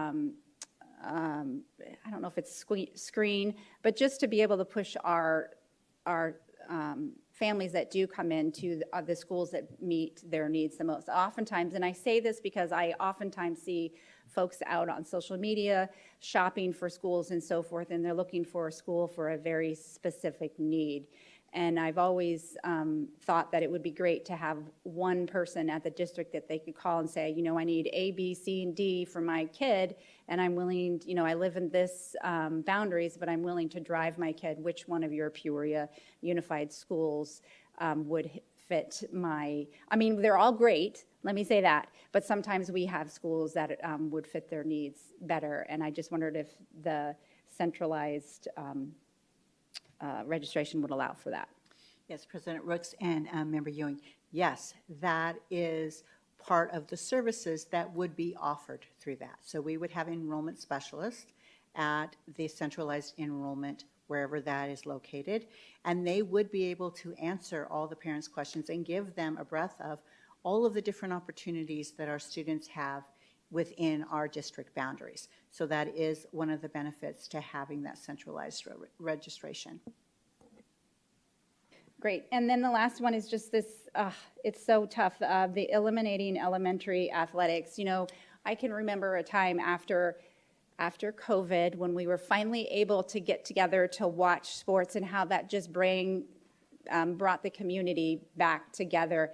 And it was just this amazing sense of just being back together with the community. And I know that we have huge sporting events and so forth at our high schools, and I just, it's so hard to think about eliminating athletics in that K-8 model. When I think about my kids and the great experiences they had and the good memories that, and I also know that a lot of our charters, a lot of our families who come from charter schools, they're looking for that experience as well. And I do feel like if I know that if our board decided to go out for another override, we could say, well, maybe we'll cut it this year, but if we were to pass an override, then we could add that back in. But I'm just concerned that in this model, and even with the kindergarten, that we might lose students altogether, because when we might have other programs that might come in and take those students. So I do have some concerns about that, and I know you're going to say that every one of these has a trade-off, and I'm wondering actually in this area if there might be more opportunities to just decrease the expenditures that we do take on the district with the athletics, where more stuff could be pushed. I know it's more of a challenge, but pushed onto our 501c3s or our PTOs and that type of thing for some of that supplemental, like uniforms and all of that. Or also bringing back the athletes. I think with softball, we went to playing at the city parks as opposed to being on our own campuses. So if there could be ways, if we maintain that, if there could be ways to save where we can reduce the amount and then maybe ask our PTOs to cover more of it. Yes, thank you, President Rooks. Member Ewing, I would believe that all of those ideas could be explored as possibilities if that was a direction that the governing board was to give staff. Okay, great. Well, thank you. I have monopolized the microphone, so I will let my fellow board members give their thoughts. Thank you. Clerk Proudfit, would you like to ask questions and make comments? I'm going to start where Mrs. Ewing left off with elementary athletics. I mean, you know how I feel about this. I think it would be a huge, huge, huge mistake to cut them. I think it's not a small amount of money. It's $382,000. However, when you look at providing a middle school experience, that is oftentimes something a charter school simply cannot do. And so it's a unique value proposition that we uniquely can serve that need within the district. And that 4th and 5th grade year is oftentimes one of those transition years where parents might be looking for additional opportunities for their students. And so I think that the dollar amount associated with that is, I think it would be a massive loss. Just speaking about enrollment, that's not even speaking about the community, and especially for some of those young men in that age group. I think it's very, very important, and it's something that we uniquely can do. So you know how I feel about that. As we kind of bear this burden together, looking at all of this, we've talked a lot about half-day kinder. I know when my kids were coming up through kinder, it was like 1 year we'd have paid kinder, 1 year we would not. And it kind of went back and forth for a while.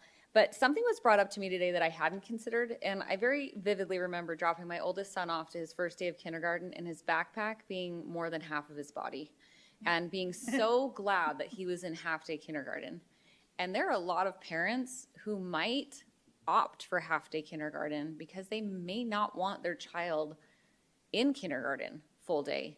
And that's not really something we're addressing right now. And I kind of feel bad that it hasn't occurred to me till now because I did opt for most of my kids to do that half-day kinder.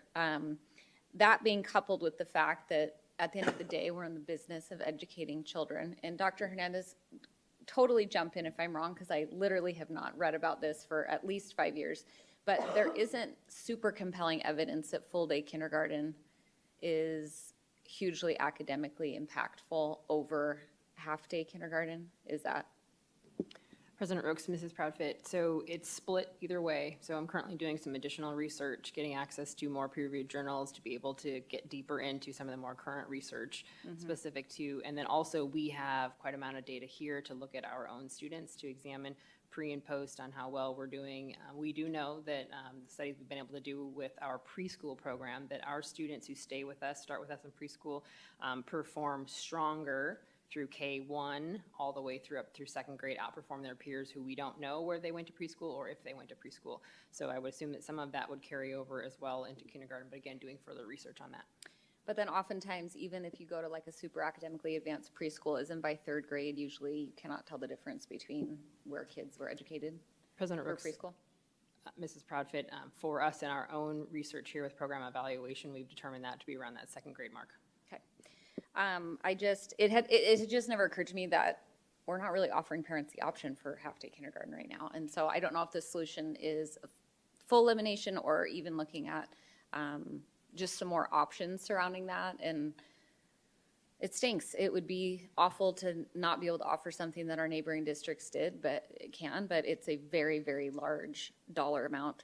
Another community member brought up to me about Mrs. Proudfit, sorry. Dr. Summers was giving the hand signal. Maybe he wants to answer. I'm sorry to looking down, interrupt reading your my train of notes. Thank you for that. And I just thought it might be important to add an additional note from the perspective that we also recognize that there's a spread, of course, of family ability to pay that additional cost.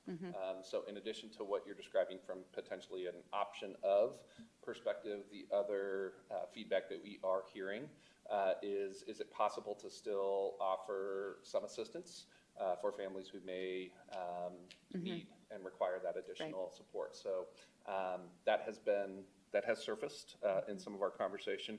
So what you're describing is along those lines, maybe not an all or nothing kind of an approach to that particular line item. We're absolutely able to dive deeper into that particular line and present a little bit more of that nuance, if you will, to what that could look like. Yeah, that would be great. And then I just wanted to speak about ESAs for a minute. So a few things. One of our biggest challenges, I think Mrs. Bowles alluded to this last board meeting, is we need butts and seats, right? And we do have declining enrollment, but it would be irresponsible of us as a board. Zip code 85383 is the largest user of ESAs in the state, and that's not because our district is failing. It's just because parents are choosing. We have so many educational options. When I was growing up, you went to like the public school or the private school. It's just not the case anymore. And so I want to be careful when we talk about ESAs, not to assume that we know why people are choosing that. I think President Rooks said that as well. And for those of you that don't know, my son, I have a son that we chose ESA funds for because we were in a situation where there was overcrowding at the school we were zoned for.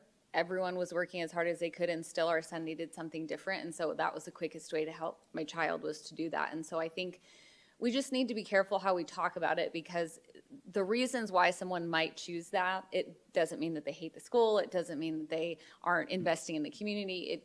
It's for a variety of reasons.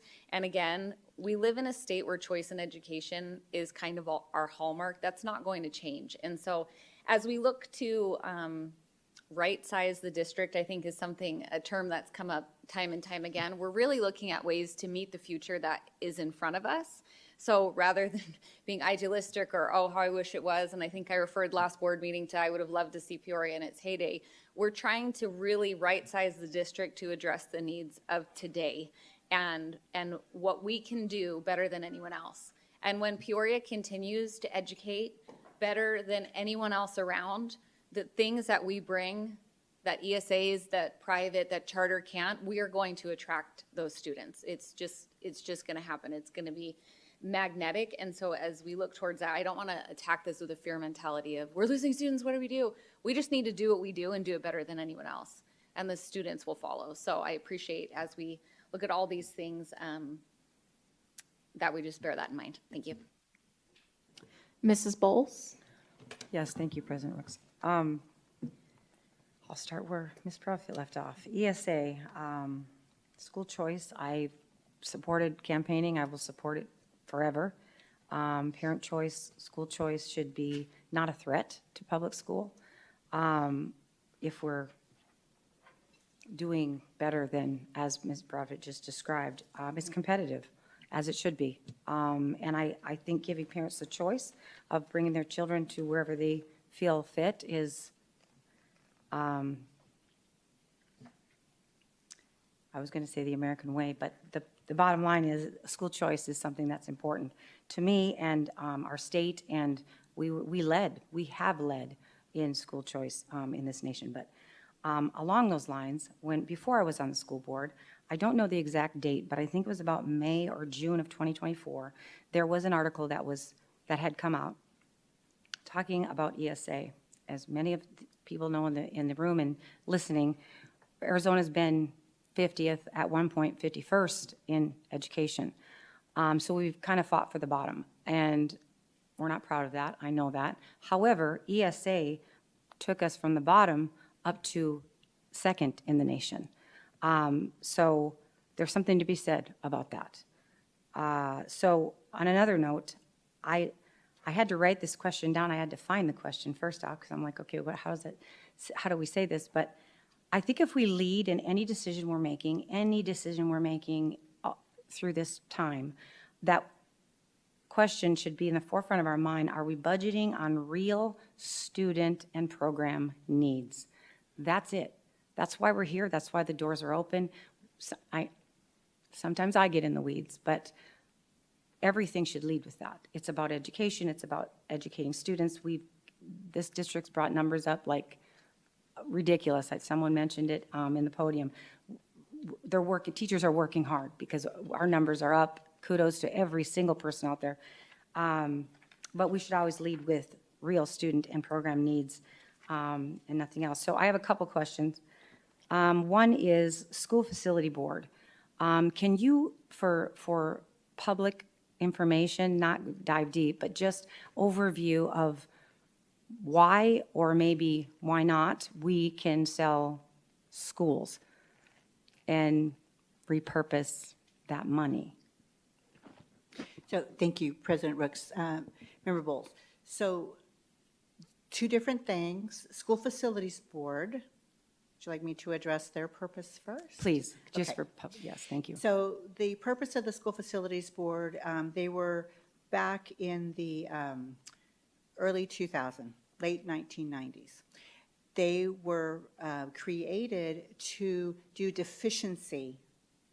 All of our schools, we had rural schools, we had poverty schools, we had rich schools, but they all had different levels of repair and need. So we had some schools that were falling apart in a sense. So they were put in place to make sure that there was a minimum standard requirement. So that was their original charge. Then they would give us money to build new schools. So we're building new schools because we're growing like crazy in this state. And then, we stopped building new schools because there was a kind of a growth stop. And then they decided they needed to keep up the deficiency. If schools didn't have the money for a district that couldn't pass a bond, didn't have the capital money, they weren't investing it, then they would renew, right, different things. Now they have cut back the budget on that quite significantly. And the allocations now are based on a grant you have to apply for. So I am working with our team to be able to identify, Grace did a great job of identifying where some of our deficiencies are in our schools. And I want to take that list and prioritize it and be able to say, I want to bombard School Facilities Board with grant requests. That is the charge that I've given our staff. And they're out there listening right now. I know they are, and they're saying, yes, you did. Because I believe that there's a lot of money. Now, it's competitive, and we have other school districts that are competing for this very small part of money. But I think well, first of all, I know if you don't ask, the answer is always no. So we are going to ask. So that will be our plan moving forward. Again, I think there's opportunities that we can get some support, and we have in the past. Right? In the last couple of years, we've gotten over $1 million in grants from them to upgrade some of our schools, HVACs, carpeting, roofs, those types of things. So we will be going for that. Now, as far as selling and repurposing, so there's different options, and if we're talking about we want to put some stellar programs back into our schools, and draw back some of the families and provide services to them that maybe they're leaving to go elsewhere to get, then, we talk about let's repurpose. There may be eventually a time where we don't have a program. We've got everything we need and we want to, phase 2, phase 3, whatever that looks like, sell a school, and that's a possibility. But there's lots of criterias that we have as a district to selling a school. One of them is you have to go out to the voters and ask them if it's okay. The other thing is you have to have a certain debt ratio. Otherwise, the amount of money that you get from that sale just goes back to paying down your debt, not going towards doing capital improvements for the other schools. So there will be lots of conversations that we will have and lots of education I will bring to the board and the community on how a sale of a school or a district building altogether works in those parameters that we have to live by. Thank you, that was very well said. So just to make it crystal clear, we're not going to sell, even if I guess we were talking about selling a school, that would not be over a month period. It would be a long process. Is that correct? Yes, President Rooks, Member Bowles, that is correct. There is a lengthy process that we can't just say board vote and then sell it tomorrow. That's not how that works. The voters have a say in the process, first of all, but there is some other legal criteria we have to go through. So as we roll this out, and if this comes up again in the phases, then I think I would like to know, the board would like to know, I imagine, debt ratio that we have, in the buildings, but we won't go deep into that, but maybe for future. Developmental preschool, we do have developmental preschool. When you were addressing preschool and kids staying, or I don't know who said it, maybe it was Dr. Hernandez. I was going to say Rodriguez. I have no idea why. Are we capturing, let me back up. Preschools in our district. We have preschools in our district, but are they just developmental preschools? President Rooks, Mrs. Bowles, I may need to lean on my colleague, Dr. Hernandez, if we go too far into this particular question, but we have both developmental preschool and community preschool. The community preschool is what we can charge a fee, and then that fee goes into our community education fund. Okay, I don't need any more than that. I just wanted to clarify that. I was the parent that my daughter went half the year, half-time in kindergarten, and the other half, because I was hired by the district, Peoria Unified School District, she went full-time. So there are parents out there that I didn't want her going all day if I was home and we could do things. You know, most of us know in the room that have been educators in any stretch of the imagination that, you know, their attention span is not great in kindergarten. And we all know that teaching math and, you know, the core subjects in the morning is legit, kind of like, you know, what we do first thing, a couple hours at work, right? So I would like to, as Ms. Profit already brought up, not assume that, you know, everybody wants to put their kid in full-time. The shared nurse option, I guess I have a question. Do we have RNs, LPNs, or CNAs in our schools as nurses? Do you know? I think we have a mixture of all of those, 3 types of levels of nurses in our schools. Okay, and so then they all have assistants, is what I heard you say. Almost every school has Okay. an assistant. Not quite everyone, but almost everyone does. Okay, I just want to remind, and maybe it's new to some, again, when we had cuts back, I want to say 2012, it might have been even a little earlier or a little later than that. We had 12 million, little over 12 million students at that time, and we did share nurses at schools. So it is possible. We had more students, and we were sharing nurses, and it worked.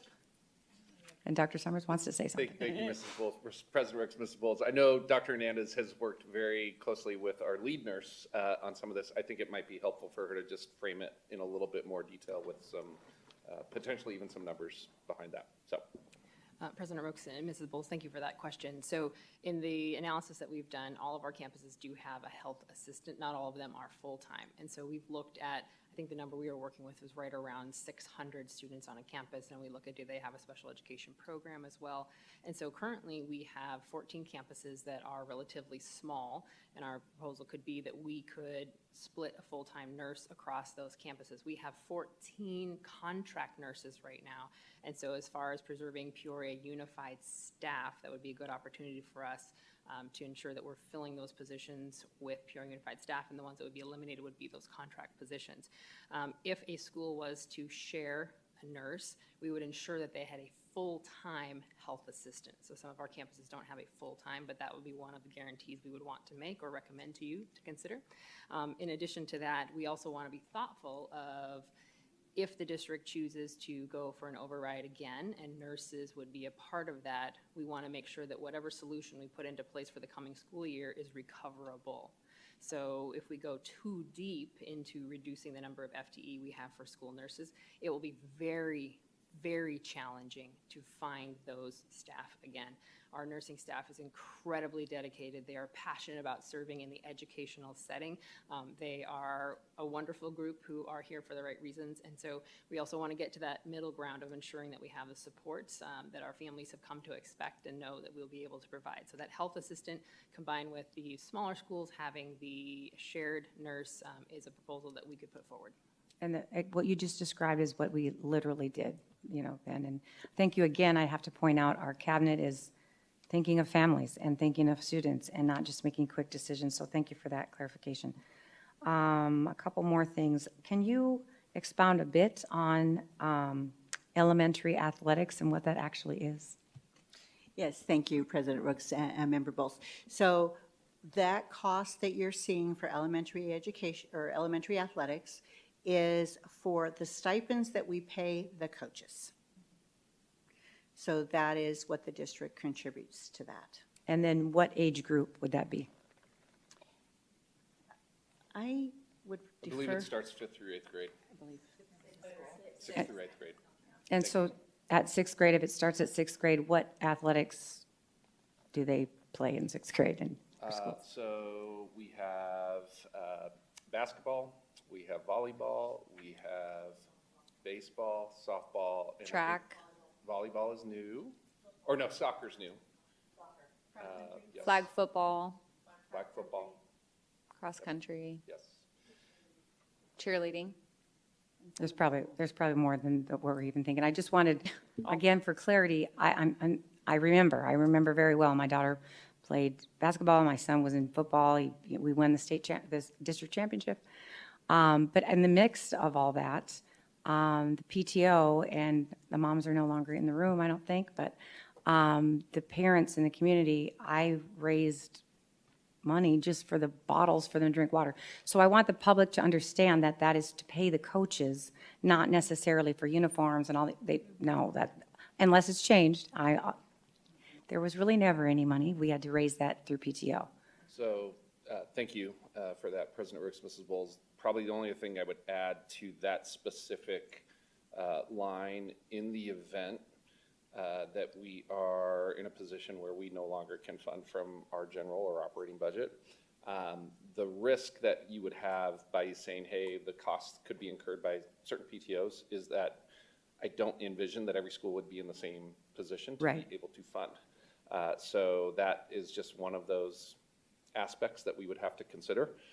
And we recognize that that is not perhaps at the top of a list, but that is one of those items that is on the current override funded list. So whether it's now or whether it's down the road, we didn't put all the slides of year 1, year 2, year 3. You've seen that many a time. So I think you all realize that while this represents planning for this upcoming fiscal year, one way or another, it's something that we're going to have to reconcile.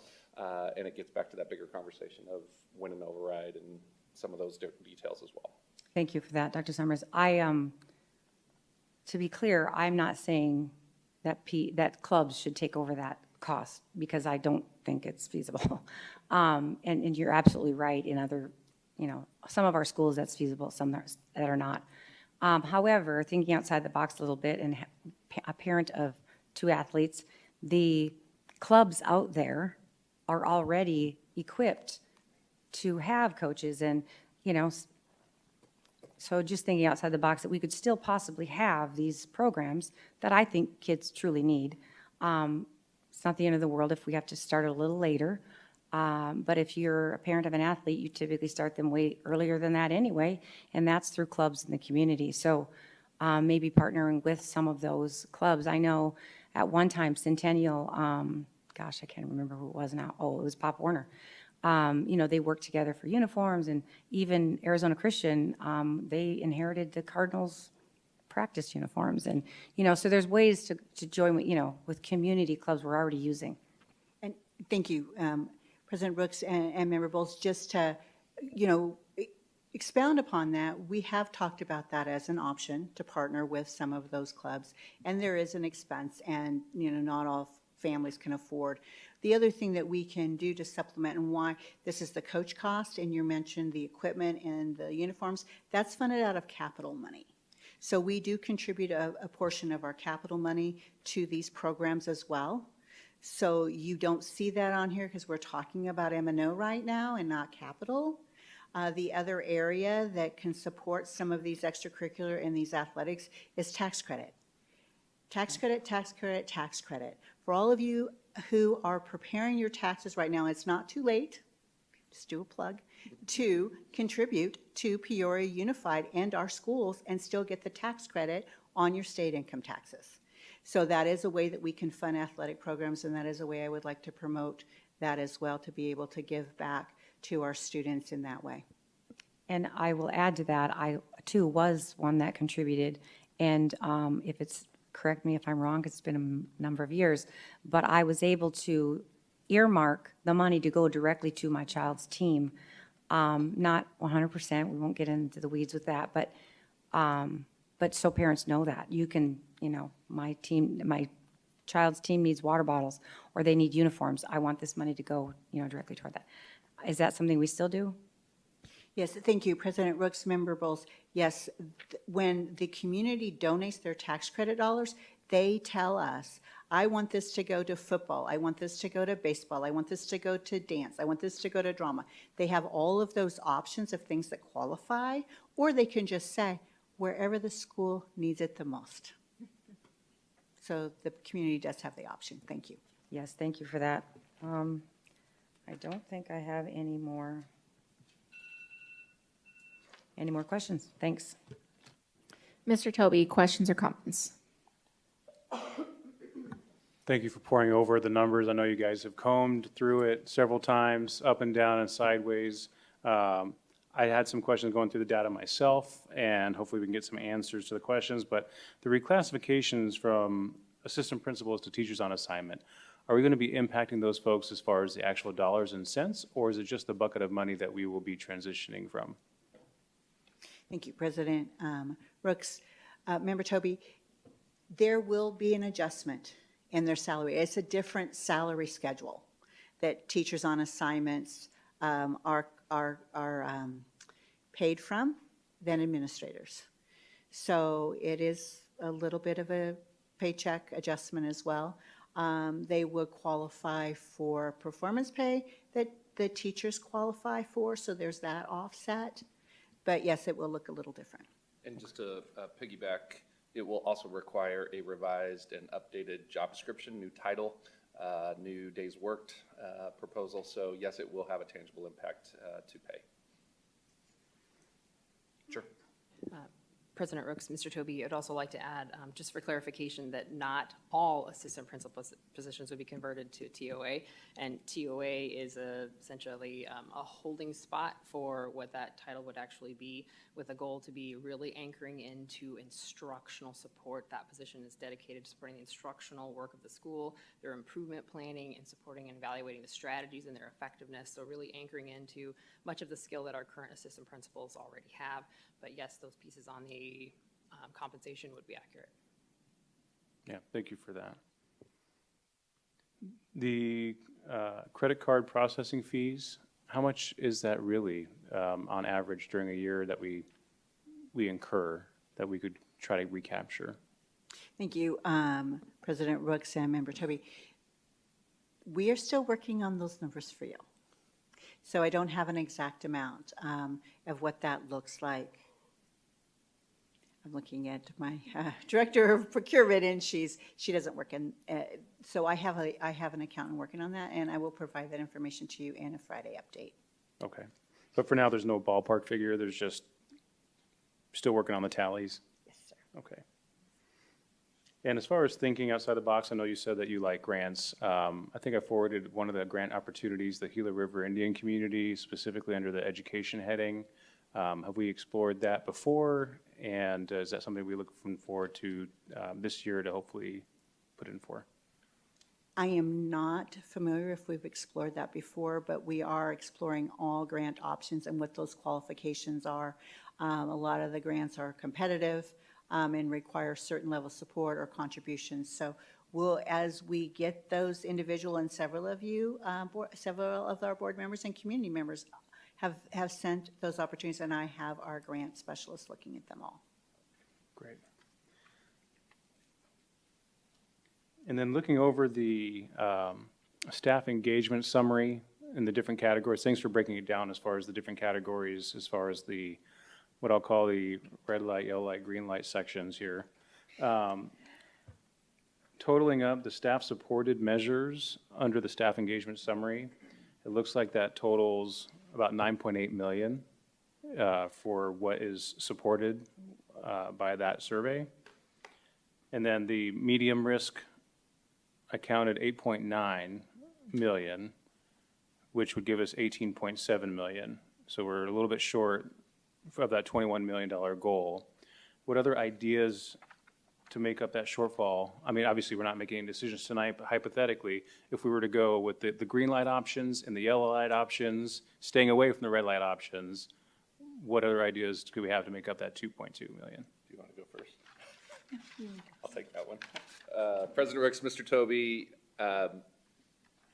With that in mind, and a total tally that we are still ballparking around that 21 million, one of the things that we are contemplating alongside the way you're looking at it is at what point are we able to potentially absorb through one-time funding for next year certain pieces that would, again, not go as deep as it possibly can go. So I think there's a few different ways that we could approach those one-time sources, and of course be very clear about what the trade-offs and implications of that would be as well. Is that what you're going to say? I mean, we have so many of these conversations, so anything else? Thank you, President Rooks, Member Toby. Dr. Summers is actually correct. Wow. No, we have had many, many conversations about, and we're talking about how comfortable are we dipping into some of the reserves. And I will add, as you just mentioned, that recognizing that revenue generating opportunities also present some degree of opportunity in that as well, with the caution that it's a great idea. How do we make sure that we're able to update you all on a regular basis as to, and that would likely be like a quarterly goal that we could set and say, hey, we set a target for 500,000 and here's how close we are to that. I'm just using that as a ballpark, but those would be some of the thoughts at this point in time. Thank you. So when you say, Dr. Summers, the one-time cost incurment, I remember Mrs. Myers, when she was teaching me about school finance and everything, talking about asking permission from the state to do a conversion of classroom site funds to operational expenses with given certain requirements. Is that what you're talking about, or are you talking about something else? President Ricks, Mr. Toby, that would be one potential avenue that we could explore, in addition to capital one-time transfer. In addition to recognizing that we're not in the best position necessarily with our overall carry forward, but that's another sum that we could look at, and I'm trying to think if there's any others from that list. We don't have it on the current slides in front of you, but those would be a few different possibilities. Other than the drawdown of our either capital funds or our classroom site funds, what other red flags or dangers would there be in requesting permission from the state, the treasurer, as far as converting that 2.2 million shortfall? Thank you, President Brooks, Member Toby. I will have to explore that option. I am not familiar with that option of classroom site fund and getting permission. So I'm not exactly sure the different requirements that we would have to meet in order to do that. So let me do a little bit of research on that one for you, but you are right to identify classroom site fund is definitely an opportunity for us. And you see that through the proposal that we've put the different options in front of you. So if that can be used to help support the general fund, I will do some research and get back to the board on how we might be able to do that. Yeah, thank you. Yeah, I too want to make sure that we keep intact the things that we value as far as the kindergarten services and whatnot. So being mindful of those red light, as I referred to it, areas that we don't necessarily want to touch because we as a community, we value those things. I would be interested in looking at those options to make up that shortfall. And just a thought, nonprofit organizations, maybe we can have a conversation with our Peoria Education Foundation. I'm not sure what boundaries we have to maintain, but you know, a lot of other schools or districts or agencies have their own license plates in Arizona. There's hundreds of license plates in Arizona. Would that be a recurring revenue source that we could partner with PEF to have those yearly fees come back into the district, or come to PEF and then therefore support the district? Maybe an art design competition of what the license plate looks like, right? You know, and then PEF can take it away for, you know. So President Ricks, Mr. Toby, absolutely, in addition to potentially even other creative opportunities that could present themselves. So while I would caution, and I think you would agree, not in a position to over-rely on that supplemental type of funding, certainly I know the committed folks as part of that Peoria Education Foundation board would be open to, you know, considering what types of opportunities exist. And yes, I think what you just described is another, again, creative solution that we would be happy to pursue. And I think that's it for now. Thank you. Thank you. So I just wanted to go back to the shared nurses, the full-time, if we had the health assistant, I guess, what are their qualifications? Like, are they allowed to prescribe medication? Things that the students need in the nurse's office if the nurse is not there, if they're traveling to another school. So I just wanted to ask that question. President Rooks, let me get that for you in a Friday report, and we'll have the difference between what the health assistant can support, what an LPN can support, and what an RN can support, and where our lead nurse fits into that. Okay, thank you. I appreciate it. Let me see here. So I'm thinking of the legal costs when it comes to the trust and our board attorney, and I'm just trying to figure out, is there, I guess, a better option of, because I know I've been kind of letting every board member, if they want to speak to our board attorney, if they have a legal question, they can call her, email her. So I'm just trying to see if there is a better way to kind of tighten that up a little bit so that it's not so many phone calls, so many emails, and just finding a better way to allocate in that area. So I don't know if we can work with Susan on that. President Works, we'd be, yes, open to helping shape what the essence of the costs are and how we can work to better optimize or minimize where and whenever possible. Okay. All right. Thank you. Let's see here. So the page 14, funding realignment for classroom site fund, it says shifting content, coaches, and performance pay. I guess I want to know, is that $2 million for how many content coaches? So thank you, President Rooks. We have, I'm going to turn this over to Dr. Hernandez because that is her team. But included in that, that's not all of their salaries. There is a certain amount of performance pay that goes along with that for some of our other employees right now that are funded performance pay out of M&O. But if I may turn it to Dr. Hernandez for that question. Yes, thank you. Dr. Hernandez. President Rooks, so we currently have 9 who fall into the category of content coach.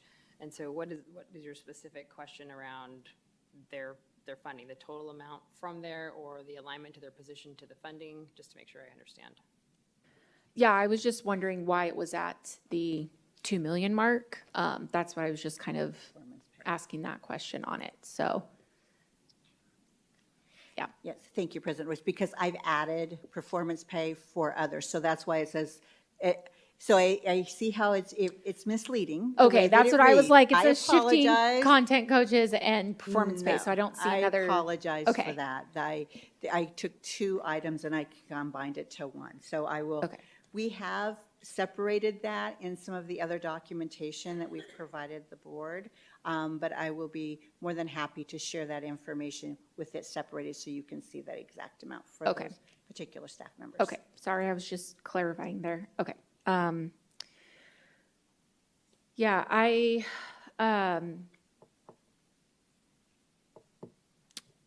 so the elementary athletics, I have to agree with a little bit with Ms. Proudfit, Clerk Proudfit, that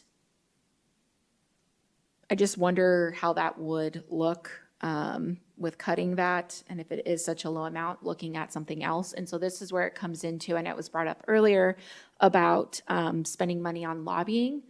And so my thinking is lobbying or elementary athletics for students. Like, I just, that's where I have a hard time. If we're looking at having to make cuts, to me, lobbying is not as important as the elementary athletics that help our students have that outlet. And so that's just where, again, it's just looking at prioritizing, in my opinion. And I'd rather prioritize that than a lobbying firm. So that's just kind of where I was thinking on. Thank you, President Rooks. And these are the conversations that are very helpful to when the administration brings back some scenarios to you that we've gotten this feedback from the board. So I appreciate all of your feedback that you've been able to give us in these different areas this evening. Yes, thank you. I would like just, I don't have the paper in front of me, but I remember seeing how much the lobbying was. So I'd just like to see how much that is compared to the cost for the elementary athletics, if that, Going off just from memory, but it's around $70,000. okay, all righty. And President Rooks, if you wouldn't mind if I extend your analogy just a bit further with the elementary sports piece, because everything is connected to everything. And when we consider the assistant principal responsibilities on our campuses in supporting elementary sports, I just want to be fully transparent that when we consider campuses that would not have an assistant principal and would have this instructional support, balancing the requirements of maintaining the athletics program is a significant lift for our elementary administrators. So I just wanted to put that out there so we have all those contingencies in our minds together. Okay. Well, and that was the other question too is, I guess, like which school would want to continue that? Like I just maybe seeing that feedback if it's, if that is something that does have to be cut down the line, would they still continue it by maybe charging families for that? Like I just, yeah, brainstorming out loud. So yeah, thank you, Dr. Hernandez. We can, President Ricks, we Oh, can yes. certainly bring you some additional feedback. I know our administrators have a lot of perspective that they're open to share in that space. Okay, thank you. I appreciate it. I would like to see, and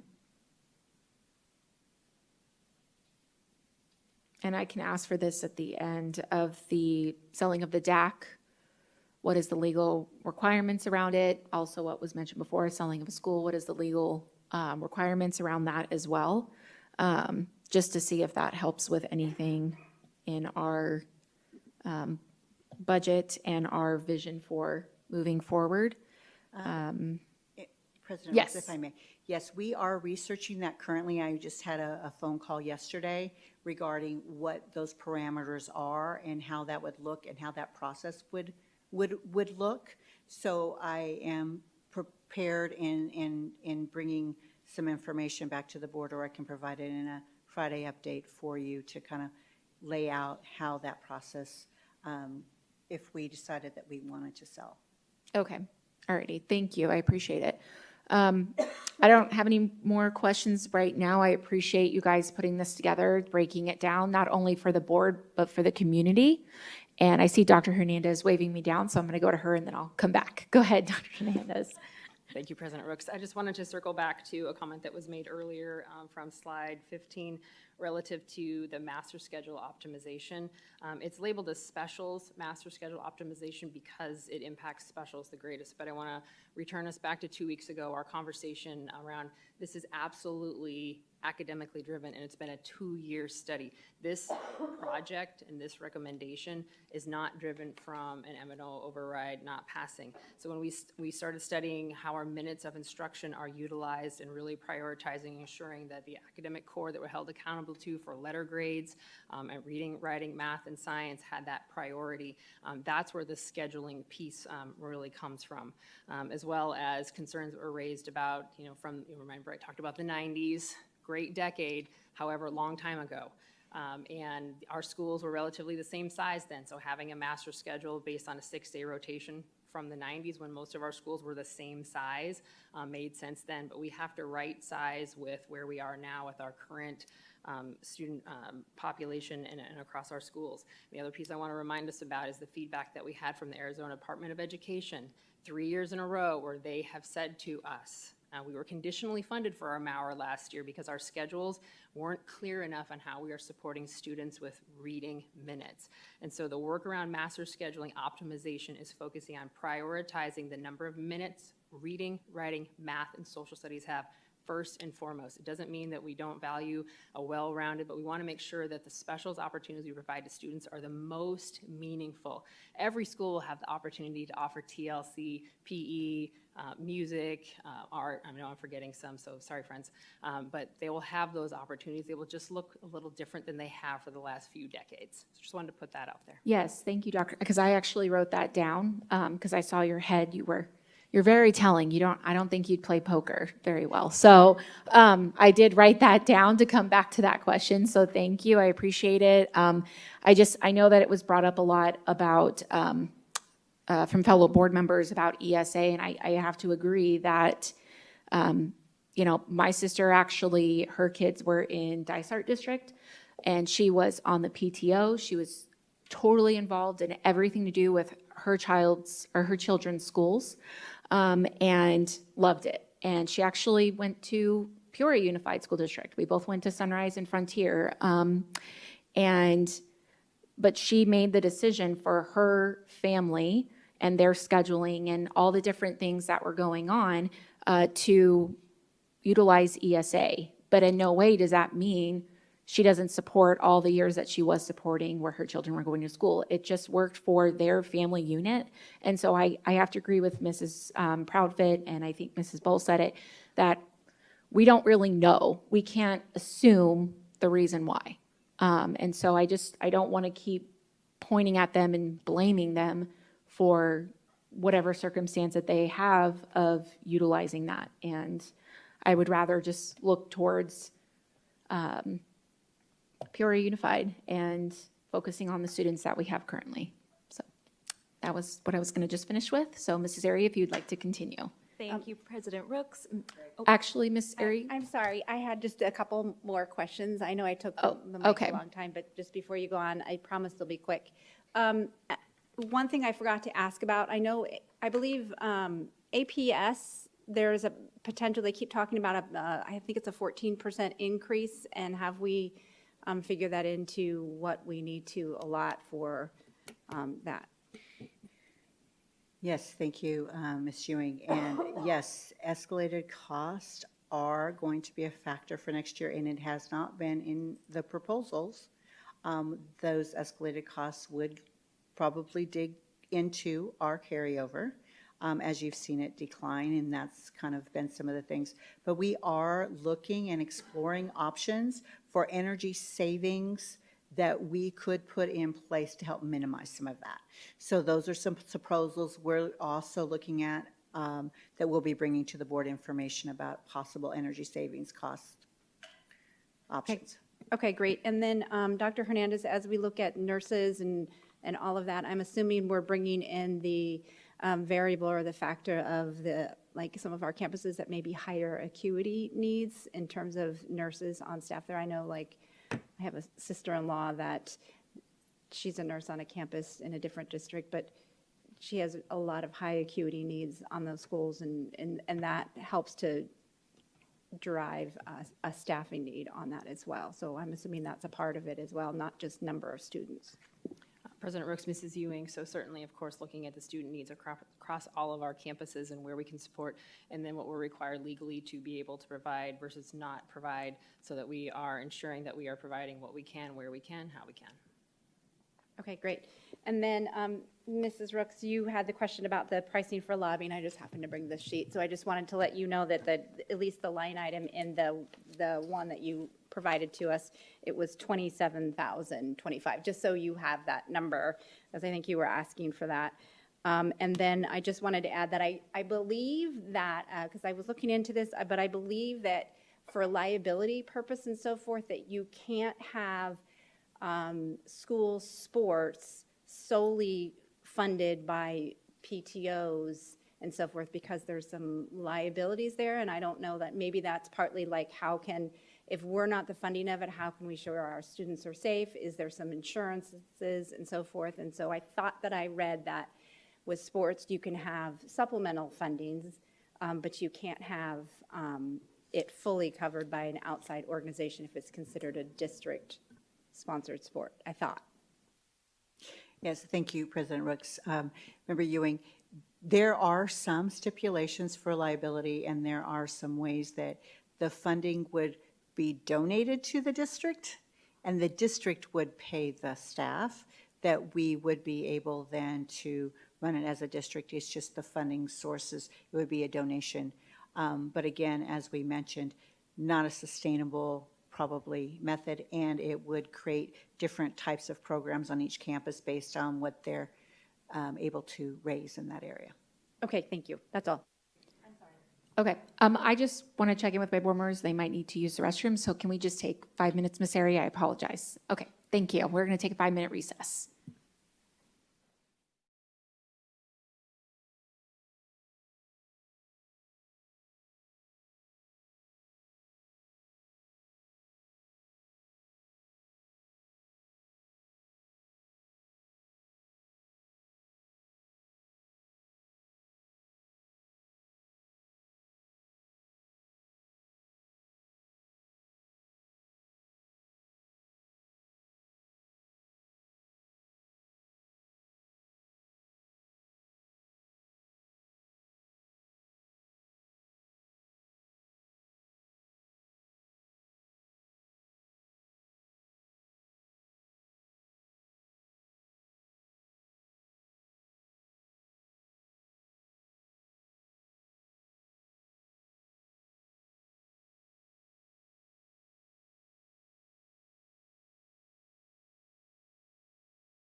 We have Mr. Toby's walking back up, so if everyone would like to take their seats, we'll come back from recess.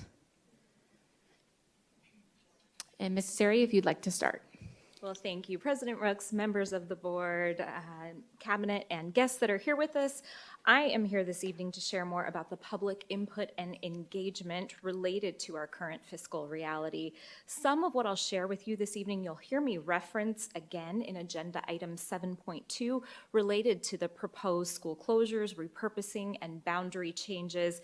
As we've heard mentioned, we are really truly running parallel processes on condensed timelines related to engagement. And so we are using similar strategies to meet our goal of gathering as much public input as possible and as being as clear and transparent with our community as we can along the way.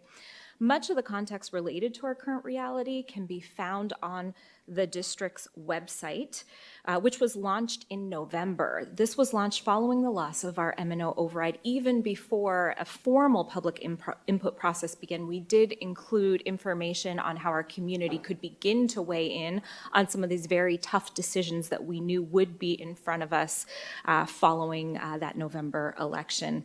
The site was updated again in January following the governing board retreat and study session, and it will be updated again following this meeting as well as we continue to progress through to the point where the governing board makes some final decisions. I'll highlight our communication and the way we're gathering that input by key public, beginning with our parents. Outreach began in November, as I shared, with a link to that feedback form to submit insights, considerations, and comments. And in January, we began sharing the information on, separately, the potential school closures, repurposing, and boundary adjustments, but demonstrating that there are two processes, two opportunities to provide that feedback.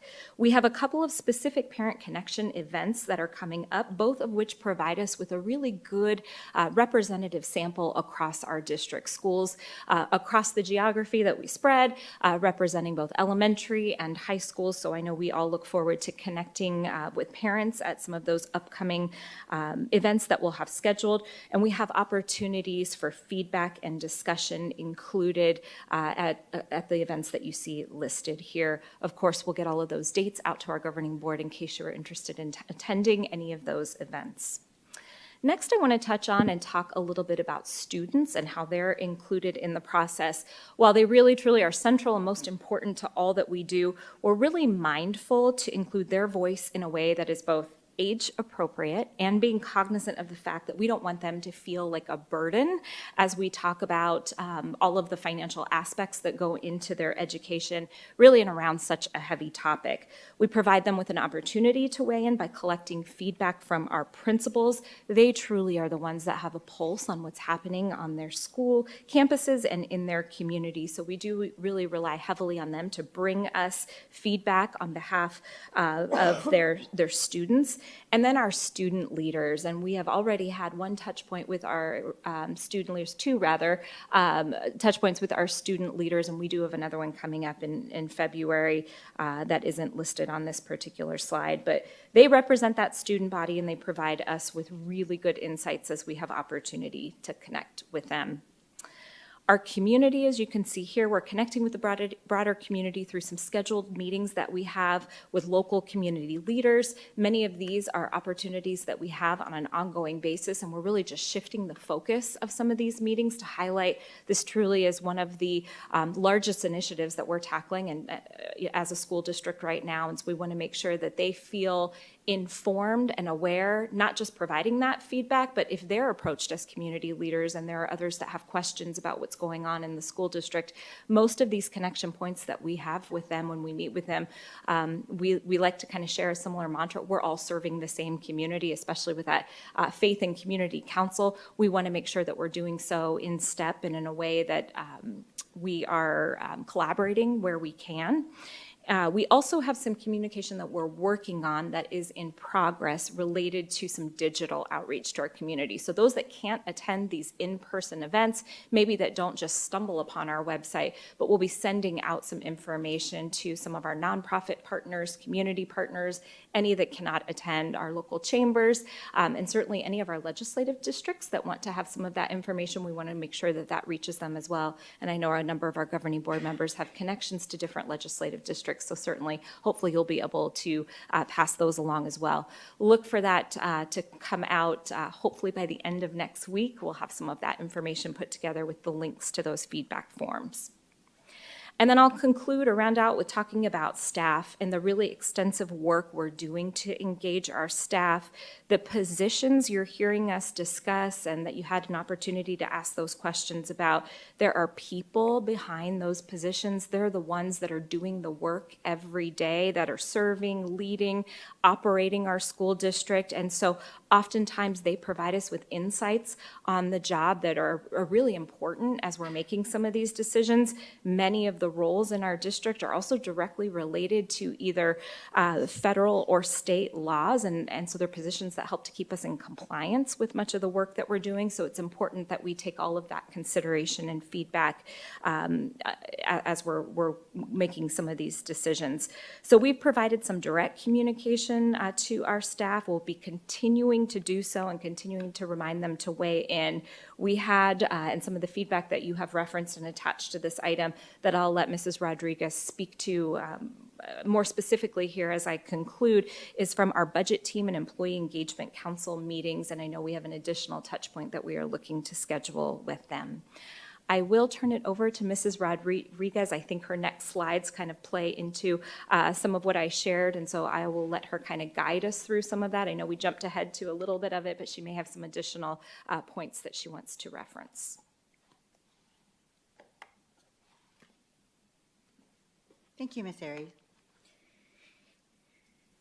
Thank you, Governing Board, for your thoughtful questions in approaching this very difficult time for our district. I do want you to know, and thank you for the comments about our staff engagement and the feedback that our staff gave to us. It was very thoughtful. It was very respectful conversation. We have a lot of different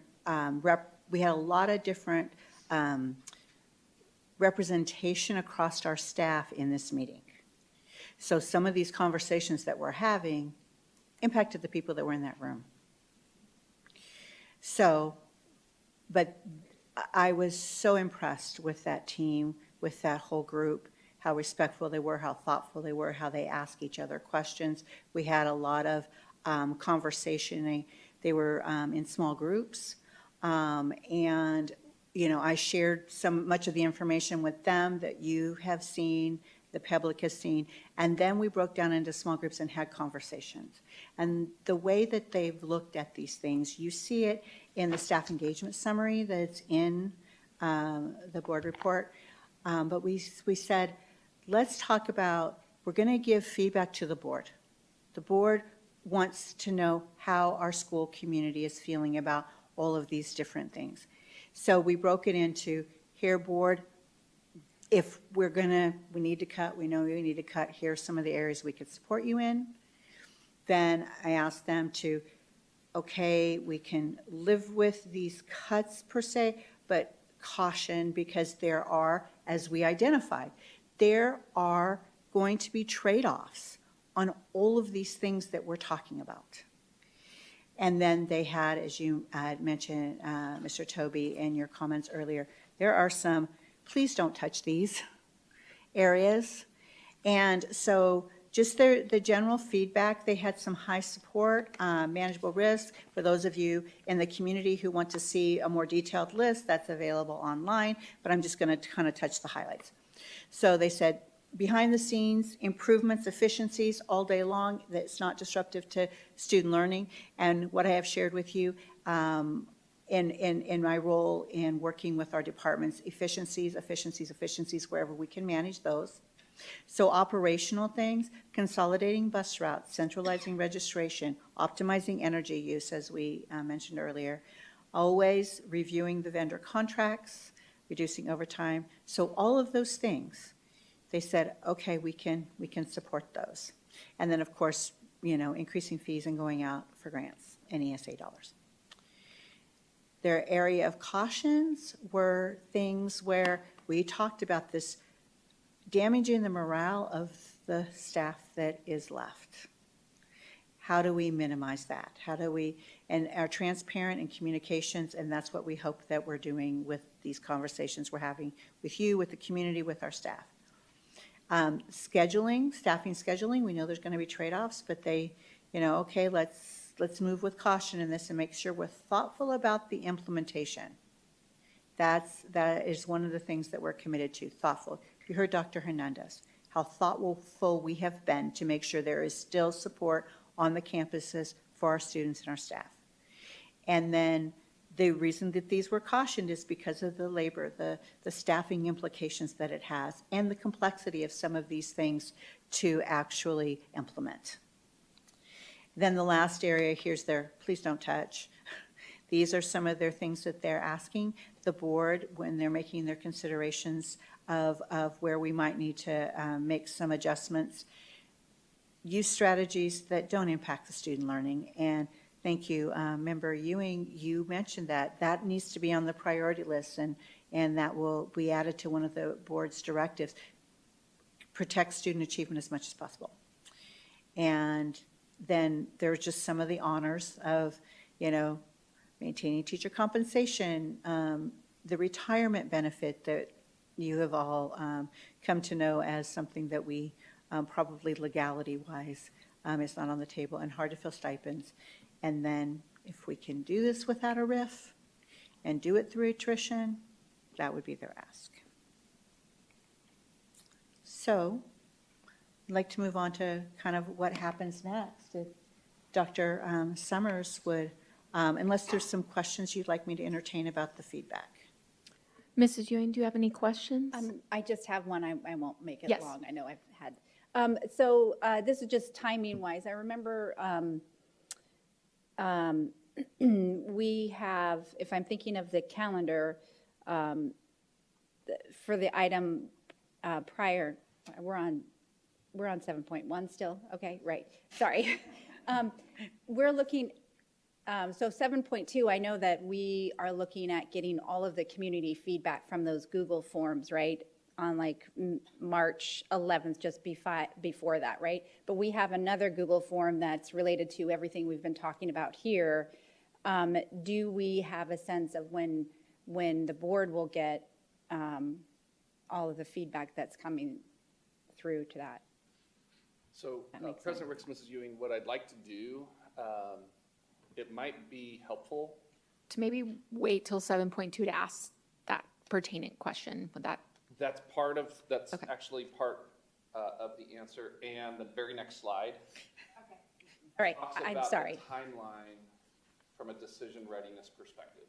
So to be clear, yes, from a feedback perspective related to school closure consolidation, phase 1, the timing of that upcoming decision for the board would be no sooner than March 12th.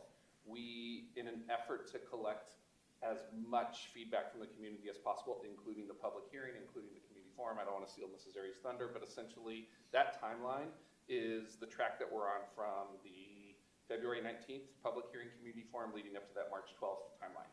The timeline for a budget proposal consideration is not as elongated. So that our very next slide will touch on that. Does any other board members have any questions? Okay. Go ahead and continue. Thank you. Thank you. So just next steps, what's going to happen? So we're going to continue to look at department by department, look for efficiencies, make sure that we're on track with that, continue to have staff and community engagement. What our strategy is right now is to bring back 2 or 3 different saving proposals to the governing board. So as Mr. Toby articulated earlier, hey, if I add these and these together gets us almost there, and how do we make up the gap? So those are some of the options that we'll be bringing to the board to kind of identify, just in hearing your feedback tonight, which ones we should be including in those proposals. And then we just want to make sure every proposal is an estimated financial impact. So as we alluded to, we might anticipate we get that kind of revenue, maybe not, but we will be monitoring it. Trade-offs involved, we talked about those this evening, how instruction, students, and operations will be impacted.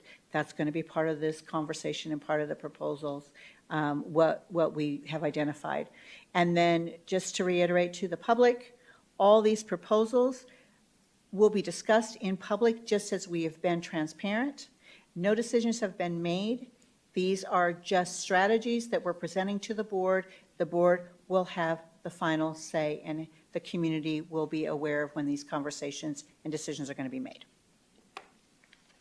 And with that, I'll just, like we started, we'll work on the closing here. So just to reiterate what Mrs. Rodriguez just spoke to, we are prepared, or will be prepared, I should say, to bring forward for the board's consideration those proposals by the next February 12th upcoming meeting.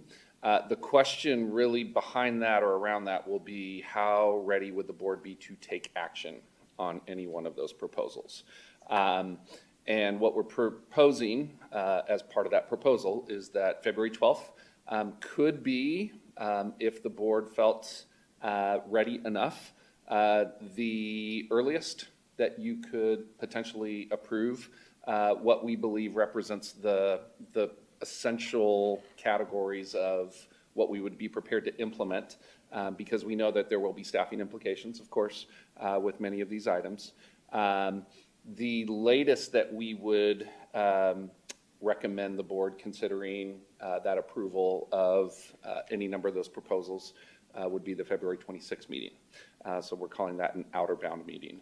And then we just wanted to highlight those key staffing milestones from a March 12th perspective. That would be the timing where staff contract renewals would be brought forward. And that would allow us to issue contracts as early as, I believe March 15th is the official date in Arizona. As a state that we can issue those. That's a Sunday, and we're going into spring break on the following week, so there's a little bit of that we're being mindful of. April 9th or 23rd for the administrative contract side of that. So we're happy to dive into more of that detail in terms of why that timeline, but we did want to put that forward for your feedback this evening, again, knowing that we are not making a final decision tonight. And with that, I think, President Wicks, we can turn it back to you. Thank you, Dr. Summers, and thank you, Mrs. Rodriguez, for the presentation. Mrs. Ewing, do you have any questions or comments? So, Dr. Summers, if we were to do the February 12th, we would have the community feedback from those Google forms that folks are filling out shortly prior to that. If we chose the February 26th, we would have that information shortly prior to that. And any sort of presentations that were, not presentation, but options that were brought forward would include, this was well supported, this wasn't well supported within those feedback, since we don't have an opportunity to spend, the board doesn't have an opportunity to spend a long period of time studying those because they would be coming to us in a short period of time. So, okay, I just want to make that clear. And then I know you and I were talking about this because I was like, so it looks like I see a lot built in to receive, for us to receive all of our staff feedback and parent feedback and so forth, but where's the student feedback? And then that's when you were referencing that on the form. So I just want to make sure the community is well aware of this on both of the forms that are out there for the feedback we're looking for. It does give an option for students. So I encourage any of your parents to go out there, for it's probably more of our high school students, but maybe even our 7th and 8th graders, to review that, and that's another way that our students can provide that. And I think our students are much more adept at providing feedback in a digital format than they are in discussion anyway, so it's much more comfortable for them. So I just want to make sure community is well aware of that as well. So other than that, I don't have any questions, and I don't know about how I feel about those two dates. So I'd be interested to hear what the rest of the board has to say. Thank you. Clerk Proudfit, do you have any questions or comments? No questions. Yeah, the dates are soon, but I think the sooner we can start, the only wrong decision is to do nothing. So we're going to have to start moving forward in a direction. And I think for our teachers to know what the next steps look like, the more that we can give that runway, we can always course correct, we can, but we have to move forward. So, yeah, I mean, I think we're doing all that we can. I would encourage the community and students who want to give feedback to take the time to watch the information so that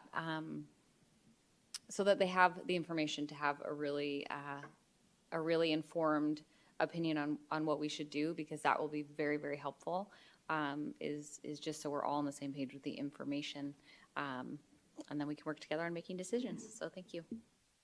Mrs. Bowles, do you have any comments or questions? Just a question for clarification.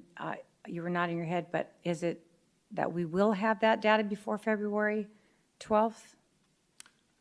Or we will President have Ricks, it? Mrs. Bowles, the proposals would be formally presented to the board as part of that February 12th meeting.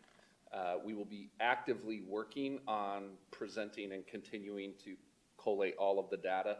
What you're seeing tonight is a lot of what will be the basis of those eventual proposals, with a lot of the additional detail based on some of the feedback and conversation that we've had tonight. So it is a ongoing, very live, in action sort of process, and Mrs. Rodriguez and her team, and well, all of us are working very hard on that. But the time that it would be formalized and brought forward for the board's ultimate consideration would be certainly as part of that February 12th meeting. Okay. Okay, that's the only question I had. Thank you. Mr. Toby, do you have any questions or comments? Just one. One question that I've heard is, well, what happens if we pass an M&O, whether 13 or 15% or whatever, in November? What does that look like, and what does that do to our calculus of what we're talking about right now? President Ricks, Mr. Toby, I think first and foremost, and we're actually grateful for that question, because we know that we're going to have a conversation very soon with you all about what does an upcoming override look like relative to whatever may be on the ballot for November. So on one hand, while that conversation certainly stems from everything that we're pursuing here, what we would envision is a revised list of what ultimately forms an upcoming override ask and what those details are. But I think the other way to look at that is I don't know that we have the luxury of holding out too long to say, well, what happens if? We kind of have to do this and what's next. Anything else you would add to that, Mrs. Rodriguez? Yes, thank you, President Rooks and Clerk Toby, for that question. So we have thought about that. And when we are identifying these options and scenarios for your consideration, one of the things that we will be identifying is this is a long-term strategy to financial stability for this organization. This, on the other hand, could be a short-term strategy until an override is passed. Along with, if we choose to go out for an override, as Dr. Summers has said, here are the things that will be included. But if we choose not to go out for an override, here's possibly what some of the things that we will have to cut deeper into next year. So there's going to be information that will be shared with you identifying those two things. Or on the flip side of that scenario, here's what a successful override would look like for the following fiscal year, not necessarily fiscal year 27. Correct. All right, thank you. I don't have any questions. I kind of agree with Ms. Proudfit a little bit on just making that decision, because we at some point have to make a decision. And so I just, I would, instead of waiting and waiting and waiting, just coming down to a decision path. President Ricks, to that end, and I just appreciate the additional clarity that ongoing discussion allows. And again, we're grateful for the board's engagement in this process. That will, I believe, represent a signal toward we are going to present these proposals formally on February 12th. So we will be actively collecting feedback all the way through, I'll call it February 11th, if you will, so that all of the feedback on everything that we have contemplated will be brought forward. And if a staff member or community member, whoever it is, that says, well, I want to make sure I understand what this proposal actually means, now is the perfect time for us to say, yes, let's go into detail on what those implications are. We've talked about much of those tonight and from previous conversations. So everything will be teed up for that February 12th meeting. So just clarification, but we'll have like at least 2 to 3 proposals brought forward. President Ricks, yes, absolutely. Because what we also recognize is there's some different decision points here from a board confidence or comfort level, if you will. We're not trying to box anyone into one particular plan. So we do envision these to be different types of, we can't give you like a whole menu option necessarily, but here are the things very similar to what you're seeing that we know we likely need to pursue. Here are the things that we still have to talk more about. Here's some things that we want to avoid if we can at all costs. And so all of that will be represented in a manner that will be consistent with the clarity that you all need and that our community deserves. Okay, yes, that's great. And I know Mr. Toby mentioned earlier about the moving of the funds, checking with the treasurer. So if we could follow up with that before that meeting so that we can see if that's a possibility. Yes, President Rooks, I will definitely do research on that component. All right, thank you.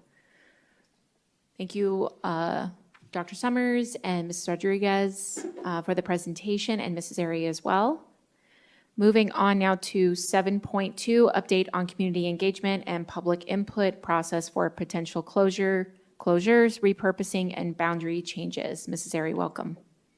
Good evening again, President Rooks, members of the board, cabinet, and guests. The purpose of this agenda item is to provide you with an update on the community engagement and public input process specific to the potential closures, repurposing, and boundary adjustments that have been proposed and previously discussed in our past board meeting. I want to reiterate a comment I made in 7.1 in case there is anyone joining us online or goes back to play this agenda item, to note that many of the strategies we're discussing relative to this agenda item were also discussed as part of 7.1, as we're really trying to identify that there are 2 opportunities going on in parallel at this time for our community to weigh in on 2 separate but somewhat related decisions that impact the future of our district. This slide will be familiar to you. We shared it January 8th when we initially spoke about the proposal relative to this, to the closures, repurposing, and boundary adjustments, and just sharing our communication commitments and what we're aiming to do going forward to communicate regularly with our whole community, but in particular and very specifically with those that could be impacted should the proposal move forward and have a vote from the governing board. Updates that we'll provide to our website, which now has a specific home, as you see there, and then just to continue to provide clear communication as our top priority. We also shared with you a timeline when we first discussed this proposal. So this is just to reorient you with information that was shared previously at our January 8th retreat and special board meeting. Again, reiterating that no decisions have been made. Some of this timeline is very prescribed to us by law. Some of this timeline just represents additional communication that we believe is the right thing to do for our community to make sure that they are informed prior to any decision that may be made. It goes on to show here this feedback window that you'll see kind of following along across the top. We'll talk a little bit more about that and the feedback that has come in to us so far so that you can see that. Since you saw that timeline, I want to highlight some of what has been done by way of communication with our community. We've provided additional clarity to families, and some of that actually started just before the governing board had that full presentation. Once that agenda was published, we wanted to make sure that our staff and families knew that they should plan to tune in or attend, should they want to, be a part of those January 8th discussions that you held. So you can see there, and I won't read them aloud to you, all of the different touch points we had with our community. More than 15 customized messages that went out to each specific site and to different impacted groups on or around the time that we had these discussions to make sure everybody was informed, but specifically knew what that impact might be to them. Following that January 8th meeting, that following Monday is when we opened the feedback window. And when we say the feedback window, this is that specific link just to weigh in on school closures.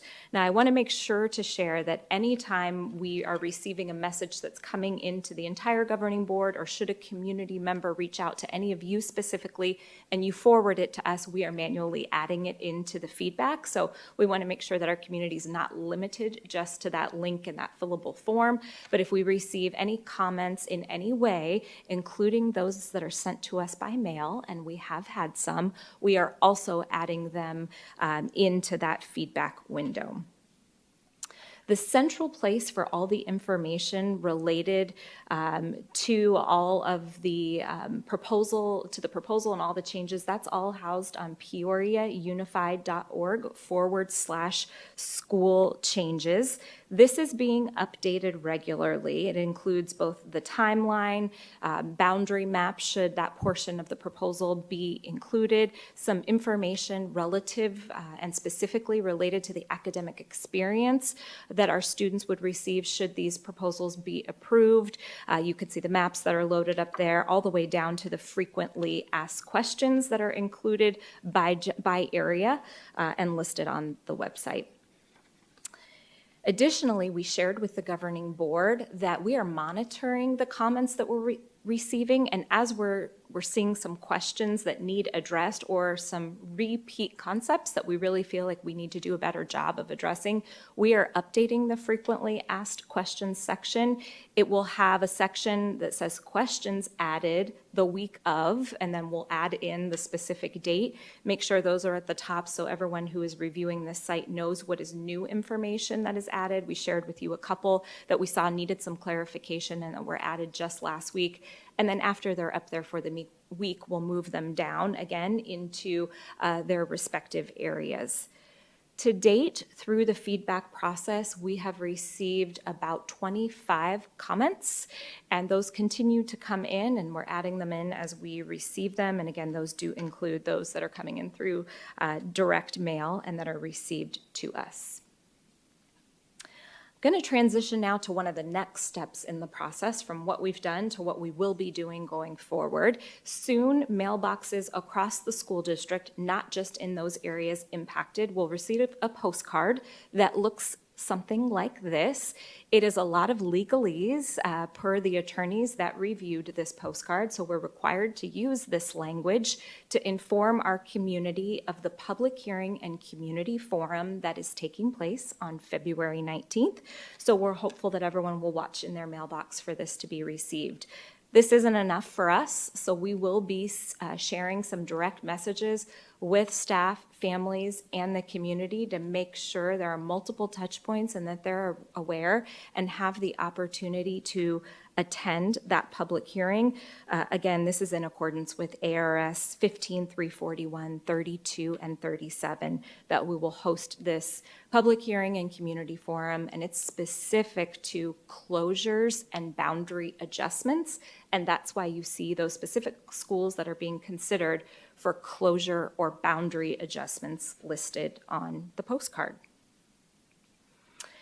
In the meantime, and until we get to February 19th, we will have a number of touch points, a couple of which I referenced very briefly in Agenda Item 7.1, but we'll be engaging with parents at our Peoria United Parent Council, PUPC.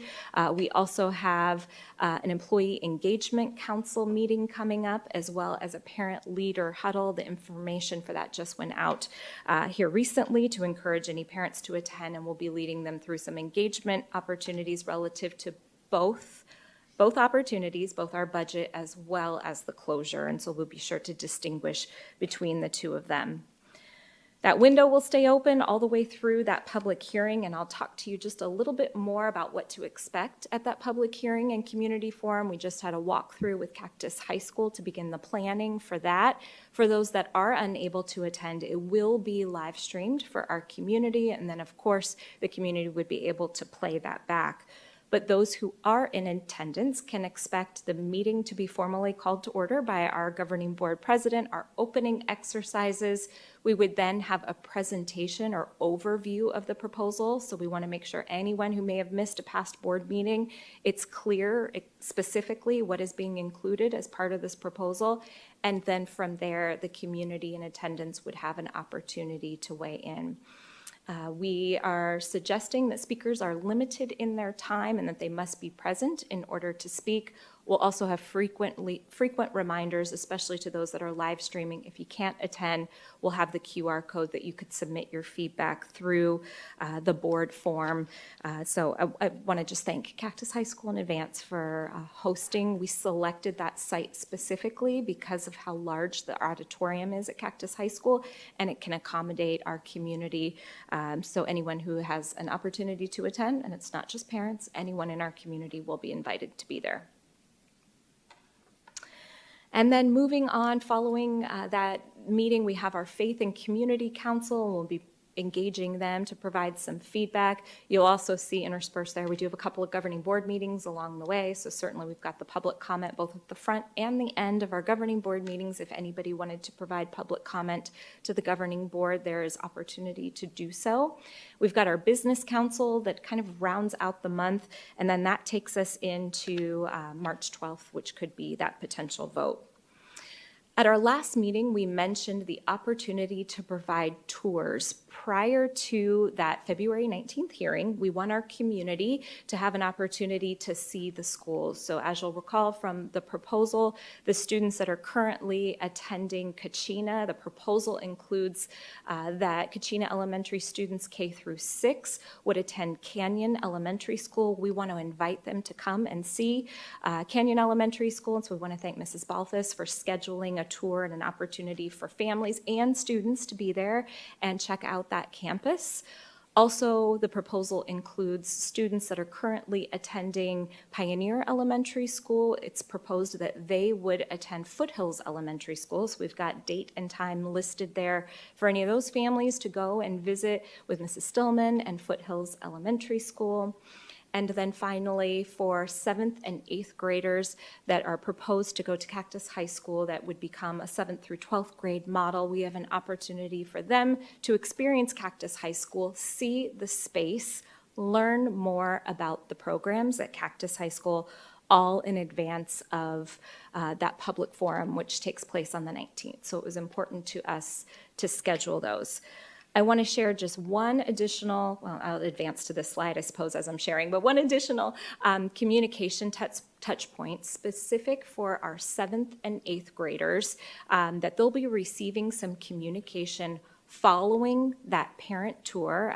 Mrs. Hammer plans to share not just about the space and go on a tour, but she plans to have additional information from this logistical team that is working on what could this look like if it is approved. They're preparing just in case that this is a proposal that is supported by our community and governing board. She'll present what some of these elective opportunities may be for our students. Following that tour, those families and students will receive detail related to some of those elective courses because we need to know based on demand of what students want to experience on that campus so we can properly prepare for those courses if the board is approved. So some of that information needs to be gathered now in advance of the final governing board vote, just in case that is approved. We have to be prepared to know what that demand is. So I just want to note that for the board. We'll of course share all that communication with you and clearly with our families. We just don't have another governing board meeting in between now and when that information will go out, so I wanted to highlight that. Some additional continued communication that's going to happen that we want to share with you. A recap after this meeting and reiterating all of this and what's to come with our families. That's what will come next as another touch point. We'll be adding every time the governing board discusses a proposal, or excuse me, discusses a presentation related to the closures, repurposing, and boundary adjustments. We'll add it to that website so that they can quickly and easily link to it. And we will eventually build out more detail relative to what the 7th through 12th grade model could look like for Cactus High School after parents receive that information. We want to make sure it's available on the Cactus site, as well as add a form. I will share that Mrs. Hammer is receiving some phone calls from around the community in and outside of the district as people are becoming aware that this could be something that's considered. And so she's already needing a way to manage that interest that she's receiving. So we'll be supporting her with that as a way for families to fill out a form. We'll also share some reminders on social media. And then really importantly, our principals are really trusted leaders for each of our school communities. And so we'll be customizing some toolkits for every school site that has been named as part of this proposal so that our principals can send some updates and messages more easily to their communities and let them know not just of the whole timeline, but the areas of interest to them that may impact those communities. I spoke in 7.1 about kind of a digital one-pager that talks specifically about our budget. We'll also have information relative to this particular item, and we'll make sure that we share it with any business, nonprofit, again, our legislative districts, if they want to learn more about where we are in this process and how they can weigh in. We will make sure we share that with all of you as well. I want to remind our families, again, that might be watching peoriaunified.org/school changes, or they can click on this QR code. We made it very large so it wouldn't be missed, so they could submit that feedback that, again, gets collected into our process. And President Rooks, I'm available for any questions, as I know my colleagues are as well. Thank you, Mrs. Airy. We don't have any public comment on this line item, so Mrs. Ewing, would you like to start with questions or comments? I was over here, sorry, I was whispering and talking to Ms. Proudfit, but I was asking, I noticed there was a slide on there that is not on here, and it was the dates of the school tours. So, well, can you, yes, is that going to be provided President to Rooks, us? Mrs. Ewing, thank you for that. We just solidified all 3 of those dates. We were just waiting on one as of this morning. So that's why that wasn't updated for the public, but we will make sure we replace it in board docs so that it's updated there. And then that's why we're sending all of this out as another touch point with our community. We just solidified those tour dates. Okay, great, thank you. I think that's really my only question. I appreciate everything you're doing, and I know that really the communication piece is so difficult because people get their feeds in so many different ways, and it's how do we make sure that we're putting it out there in so many different ways so that as many people as possible are understanding and seeing it, because the last thing we want is our community feel like they're not being informed and that they are not involved or can't be involved in this process. And absolutely they can be involved. And for anyone who's, I know there's not a whole lot of folks here left in the room, but for anybody who's online and watching this later, please, please, please provide feedback. I am definitely interested. I think the board is interested as well in hearing what our community has to say about all of these strategies and opportunities that that you're putting forth. Not really opportunities, but changes that we're putting forth. And certainly exploring any sort of innovative ideas that maybe we haven't thought of that could be revenue generators, especially in regards to 7.1. So I just wanted to say that. Thank you so much for this, and I'll let Ms. Proudfit ask some questions. President Rooks, Mrs. Ewing, if I may, I wanted to also share that in our January 8th presentation, I did indicate we would be providing a summary to date, a very high-level summary for the governing board for your Friday report. We will provide that to you tomorrow of just feedback received so far. So I just wanted you to know that that is coming tomorrow in your Friday report, and we'll continue to keep you updated. Thank you, Ms. Airy. Clerk Proudfit, do you have any questions or comments? I do not have any questions. I have two comments. Number one, that kind of one pager that you're talking about. Yeah, just, as soon as we have that, I know, I don't comment a lot, but I do monitor kind of the conversation happening surrounding this on community pages, and that's something I think that can be shared. And then I think it's actually really exciting for our 7th and 8th graders if, as we look at considering this option. There are, trade-offs to everything, but there's a lot of exciting opportunities that come from being able to access some of our very unique programs offered at Cactus High School. And so I really love that we are focusing on not maybe what they're losing or what they thought it would look like, but actually the opportunity that this potentially can open up for some of our 7th and 8th graders. And so I think that's really great to watch that. And it's really encouraging to hear that Ms. Hammer has had a lot of reach out. There's some really special things about Cactus with their electric vehicle program. Their robotics lab is amazing. And so it'll be exciting to see their faces as we have these tours and realize some of the opportunities that come. And that is it. Thank you. Mrs. Bowles, do you have any board member comments or questions? I do. Thank you, President Rooks. I will continue where Ms. Prophet left off and say, this is a huge opportunity. I said this to our cabinet when I met with them, and if you're involved in education at all, I don't know how you can't miss that trade schools and these things are coming. It's like literally the future around the corner. And the opportunity to spearhead some of that, to me, is amazing. And while it's change and not everybody, welcomes that with open arms, and we are piloting a lot of things, it is where it's already here, like literally already here. Looking at grants almost every day, there are so many grants around this topic, and I'm very excited that we are going to be on the cutting edge of literally what the future is going to hold. I want to make a comment, and it might be my mistake, but on our website that you, portion of the website that you had brought up, school closure, repurposing, modern changes, the strategic framework, there is nothing there.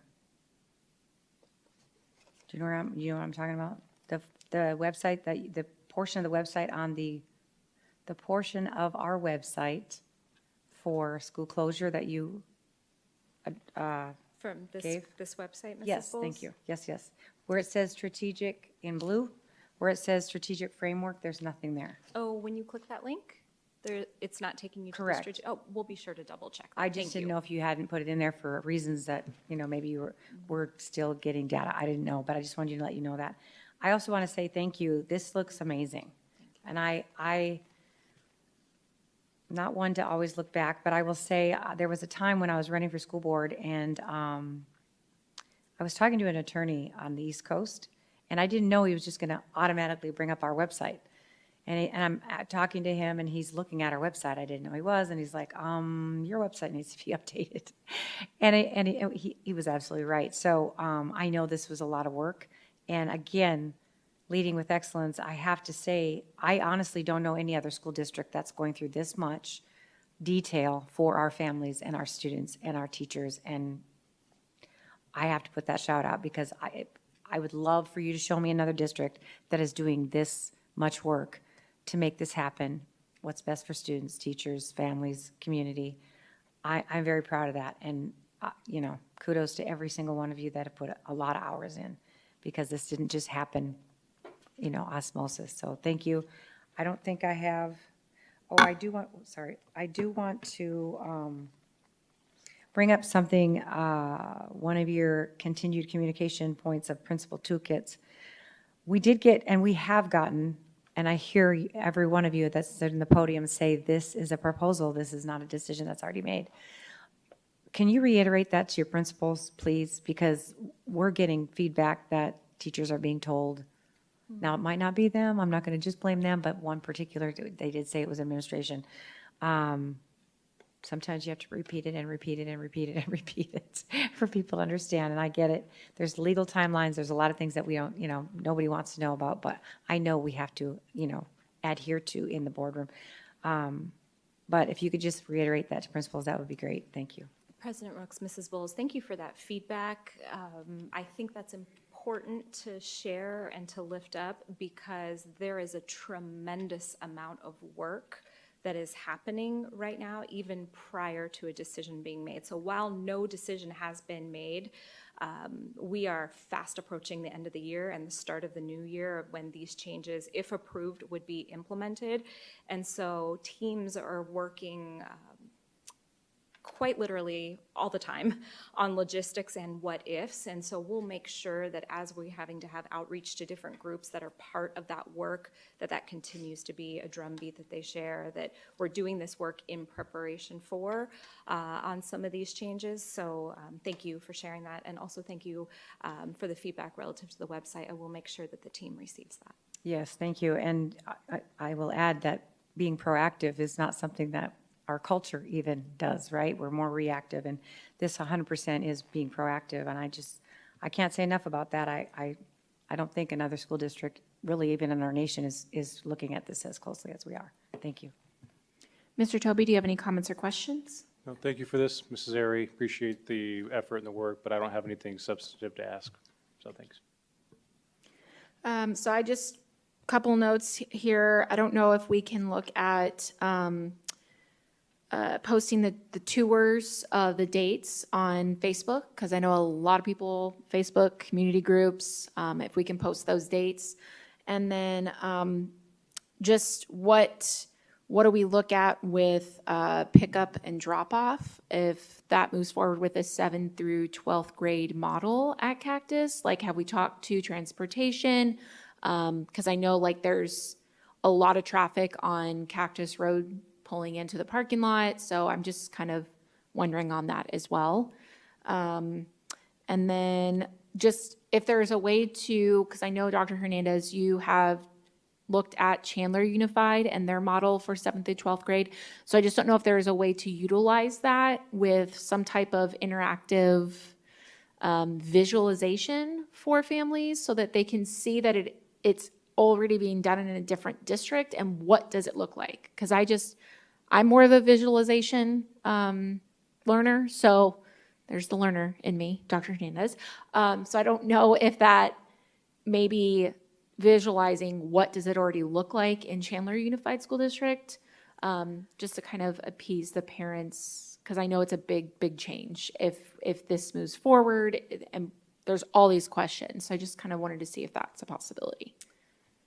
President Rooks, I think we can do one better than that. And we are actually planning a video that is interactive that will show you what it would look like at Cactus. So we are working on that and hope to get kind of a tour, and especially for anyone that families are very busy. And so to come out on another weeknight, we know is quite the ask. We hope that they do.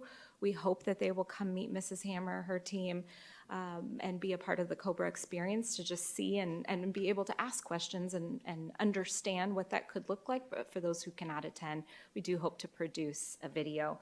Also, that team that's working on logistics, pickup, drop-off times, those types of things, where kids will go or enter from and how or where that's separate, all of those things are items that this team is working through. And once all of those pieces have been established, that will all be shared with families as well.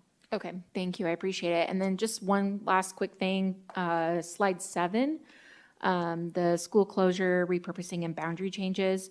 So I just know that I think we've set it up here a couple of times, a few board members, on the history of repurposing, boundary changes of schools, that this has been talked about for years.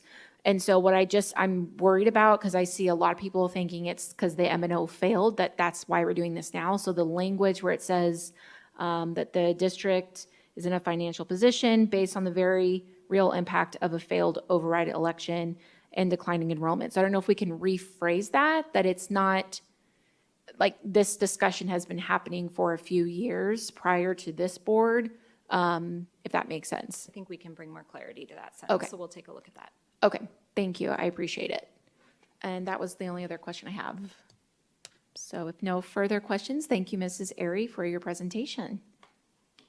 Moving on now to 8 action items. 8.1, award request for proposal RFP 25-30-07, sports officials save.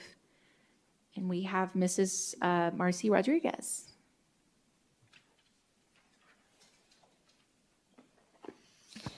Thank you, President Rooks. Board members, hello again.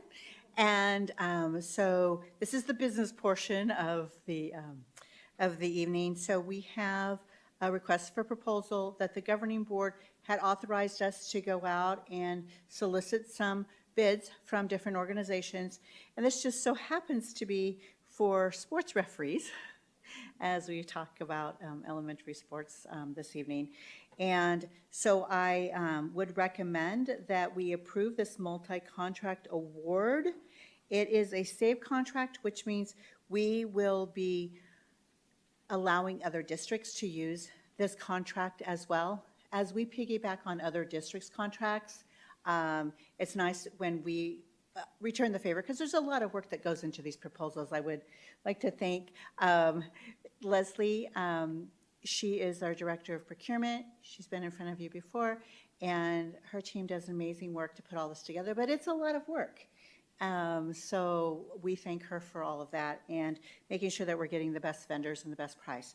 Now, this is for primarily elementary sports referees.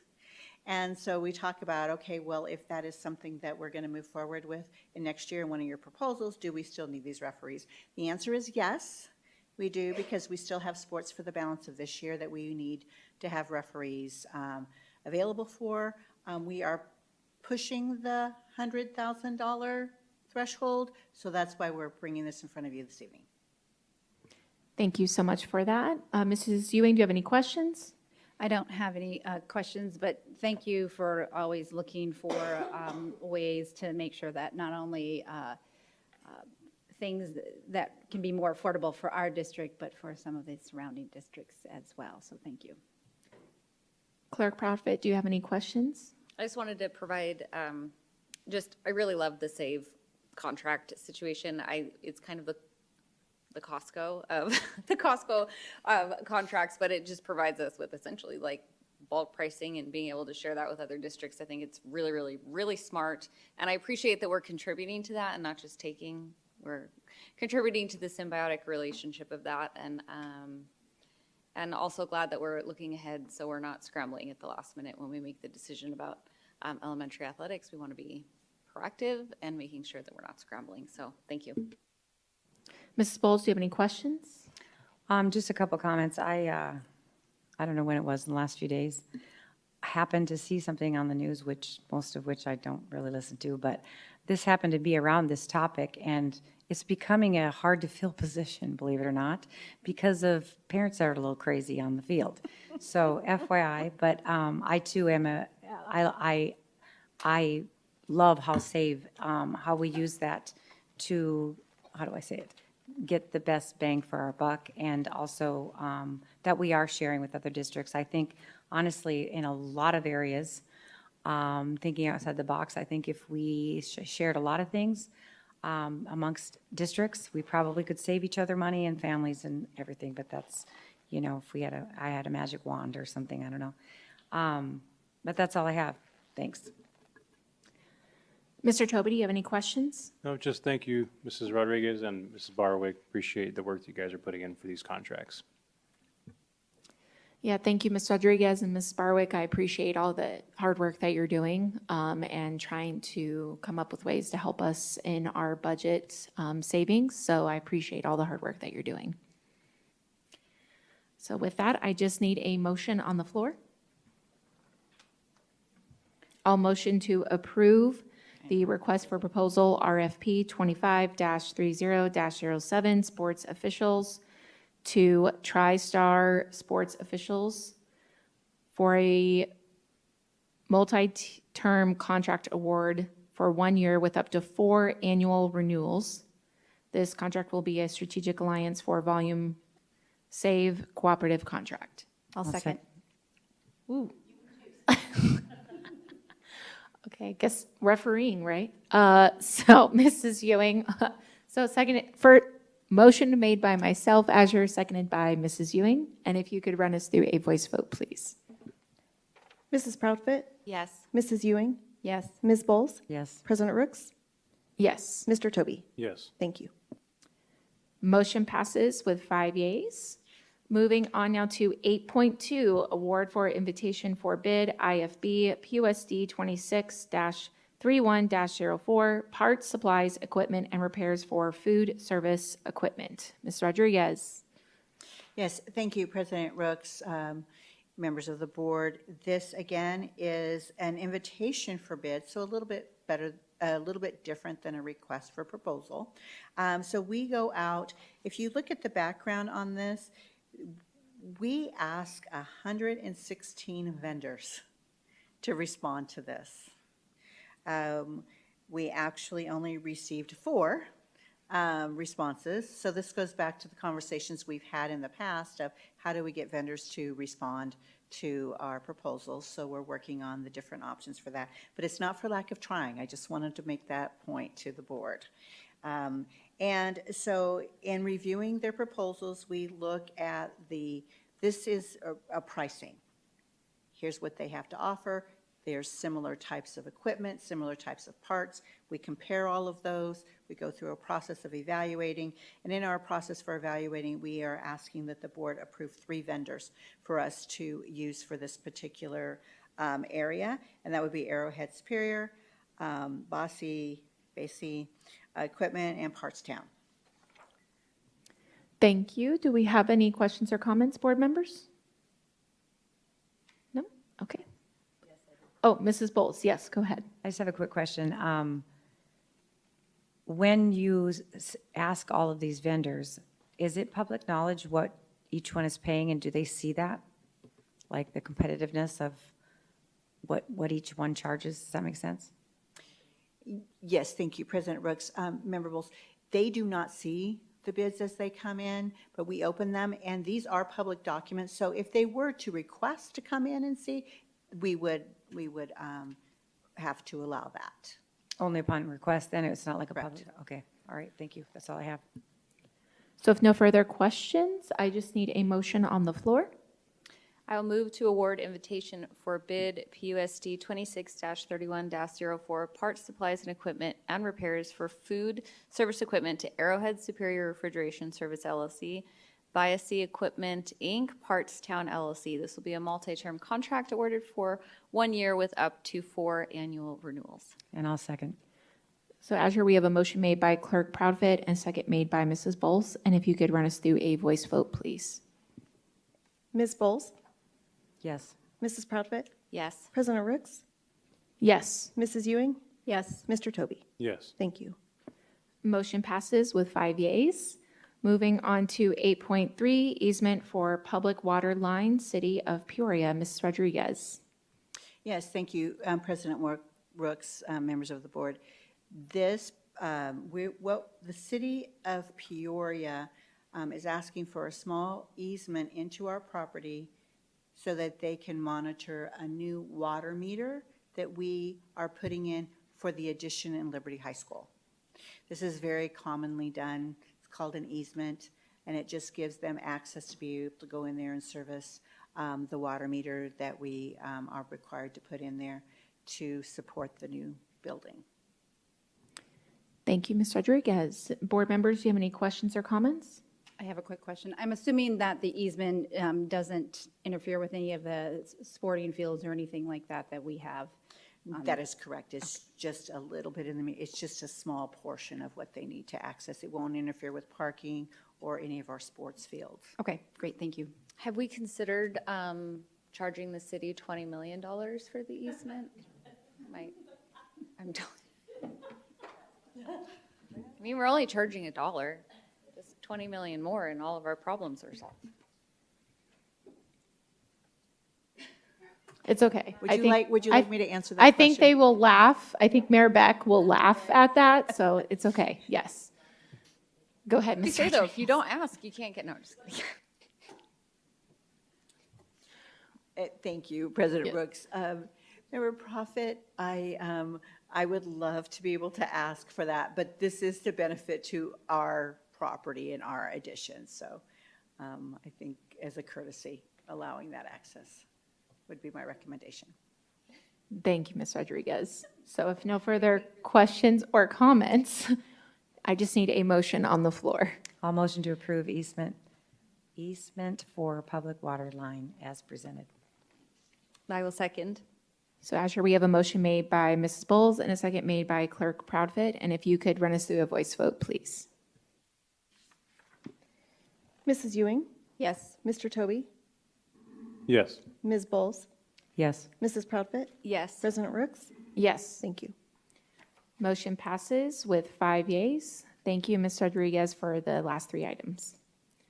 Moving on now to 9, address the consent agenda. 9.1, consider approval or recommend changes to the consent agenda. Board members, do you have any changes you'd like to recommend?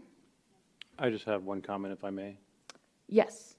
On the donations report, 10.4, not that I want to pull it or anything, I just want to say thank you to the anonymous donor who provided financial support to our Special Olympics program. So thank you.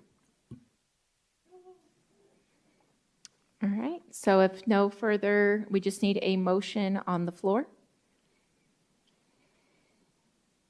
I will motion to approve the consent agenda as presented. I will second. So we have a motion made by Mrs. Ewing and a second made by Clerk Proudfit. And if you could run us through a voice vote, please. Mrs. Proudfit, Yes. Mrs. Ewing, Yes. Ms. Bowles, Yes. President Rooks, Yes. Mr. Toby. Yes. Thank you. Motion passes with 5 yeas.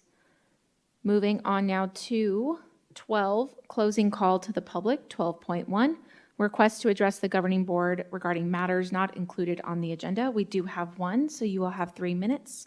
Jennifer C.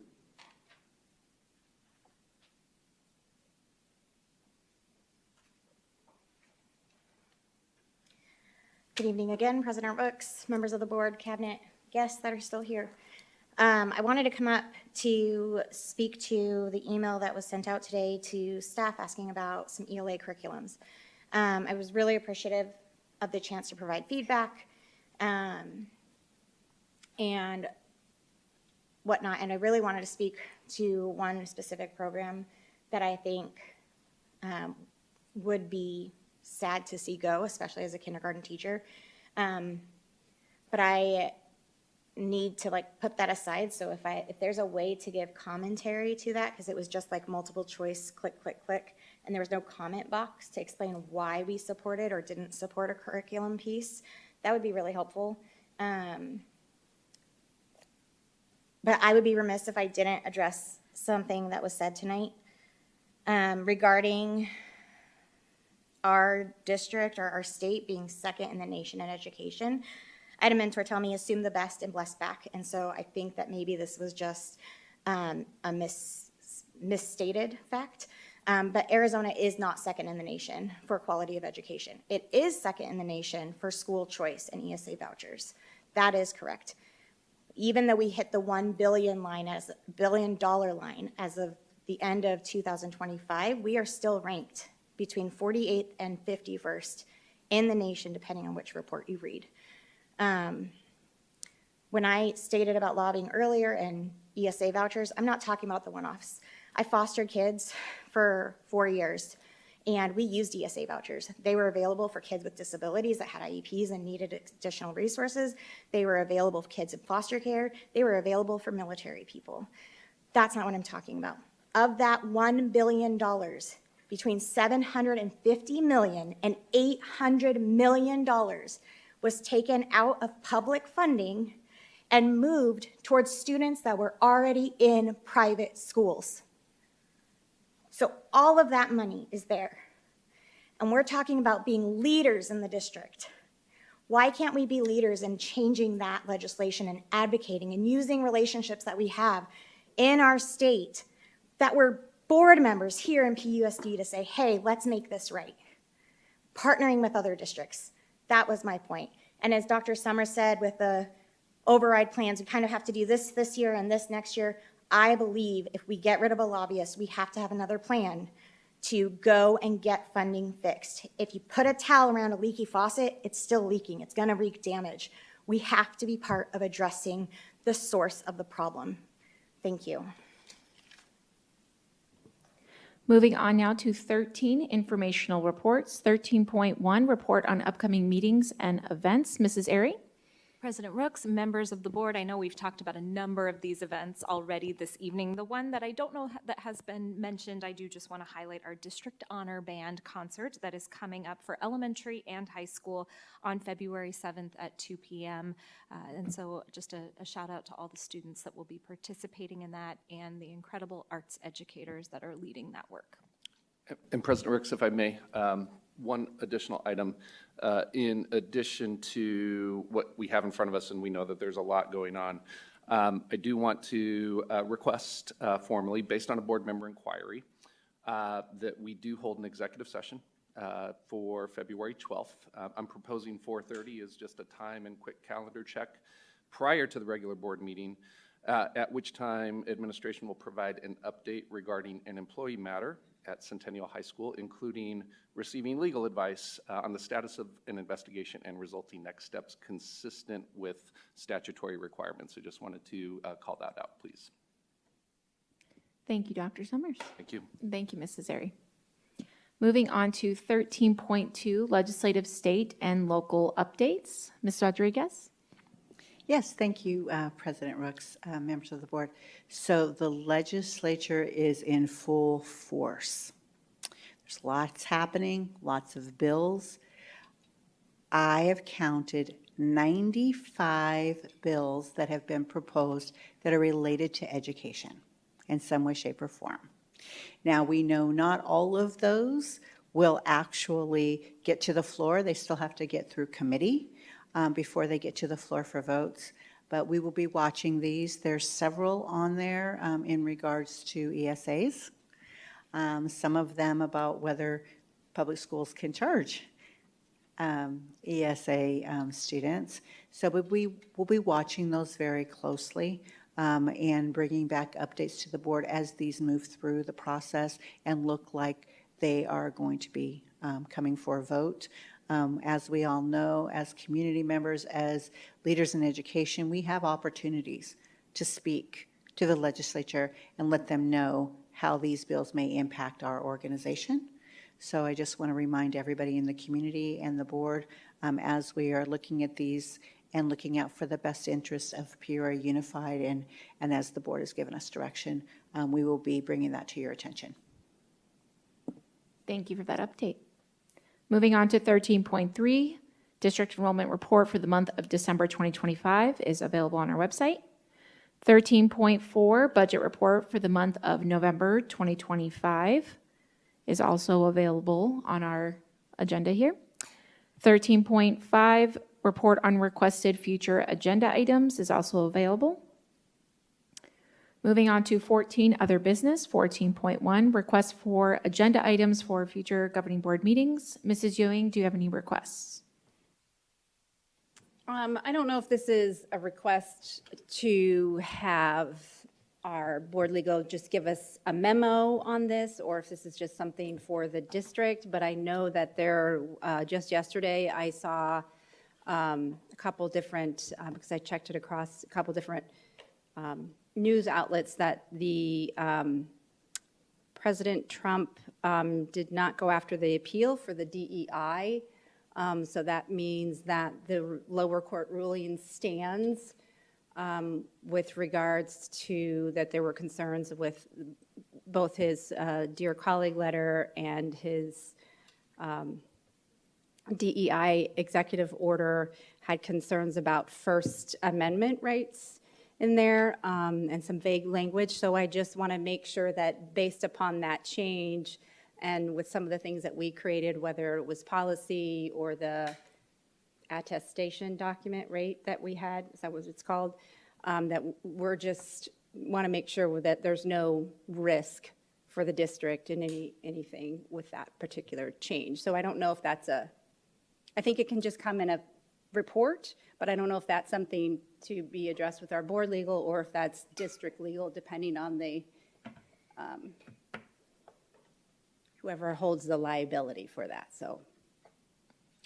I believe we can follow up with both attorneys in a memo so that we also save money a little bit with our legal team. Yeah, sure, sure. Just wanted to bring that to the attention.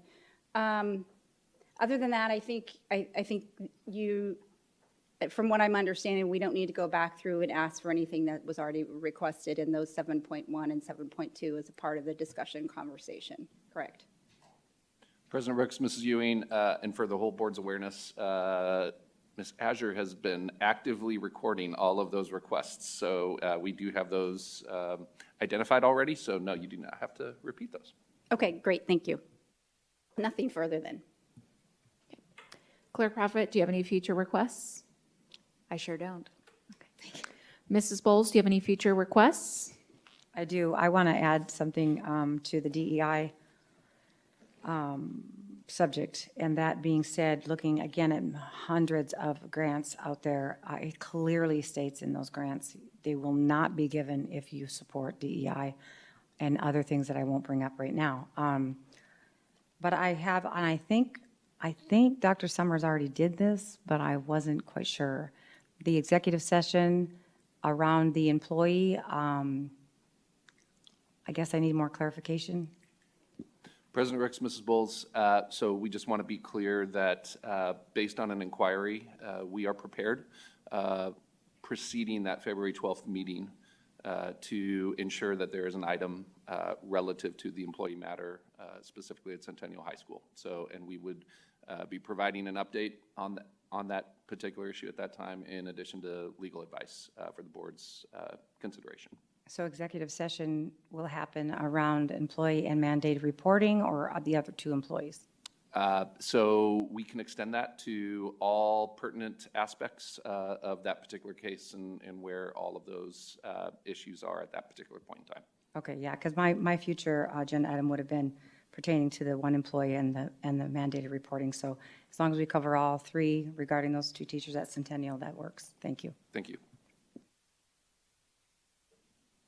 Sorry, Mr. Toby, do you have any future requests? Just one for now. Discussion and possible action to provide direction for the district in all matters concerning a future M&O for the November 2026 election. I will second. Oh. I don't know, Mrs. Proudfit was pretty quick on that, so she just went right in for it. Okay. Copied. All right. So if we're doing executive session on the 12th, if we could also add, I know it was mentioned tonight, ESA, like ESA students, the legality around that. So the selling of DAC or selling of a school, what's the legal requirements around those as well? Yeah, so that's A second one. for both of those? Yes, yeah. Thanks. Sorry, second. thank you. Both Okay. of those. All right. The last is, I would like to see if we could possibly, and I don't know if this can be at February 12th meeting, since we'll already be requesting to see it if our board attorney can be present, a process presentation to the board, the community, on what are the laws and procedure policies for when an employee is on leave for an investigation with inappropriate relationship with students. Because I see a lot of chatter online that they just don't understand what are the laws and what are the things that has to go into place when something like that happens. So I just don't know if we can have our board attorney, Susan, just walk through what are those laws that we have to follow when that occurs. And I'll second. Thank you.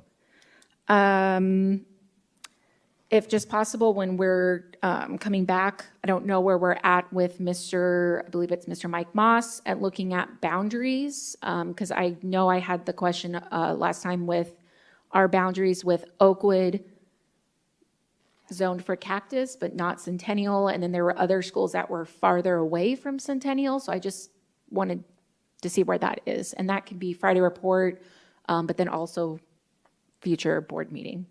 I'll second. Thank you.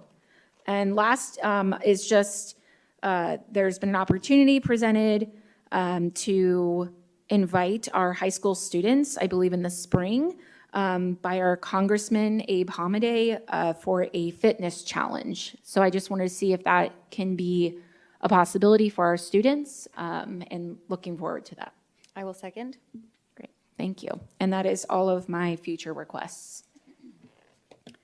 So with that, we will just need to move on to 15 adjournment, 15.1 adjournment. I just need a motion to adjourn. I motion to adjourn. I will second. So we have a motion made by Mrs. Bowles and a second made by myself, Asher, and if you could run us through a voice vote, please. Mrs. Proudfit, Yes. Mrs. Ewing, Yes. Ms. Bowles, Yes. President Rooks, Yes. Mr. Toby. Yes. Thank you. Motion passes with 5 yeas. Meeting adjourned at 9:49 PM.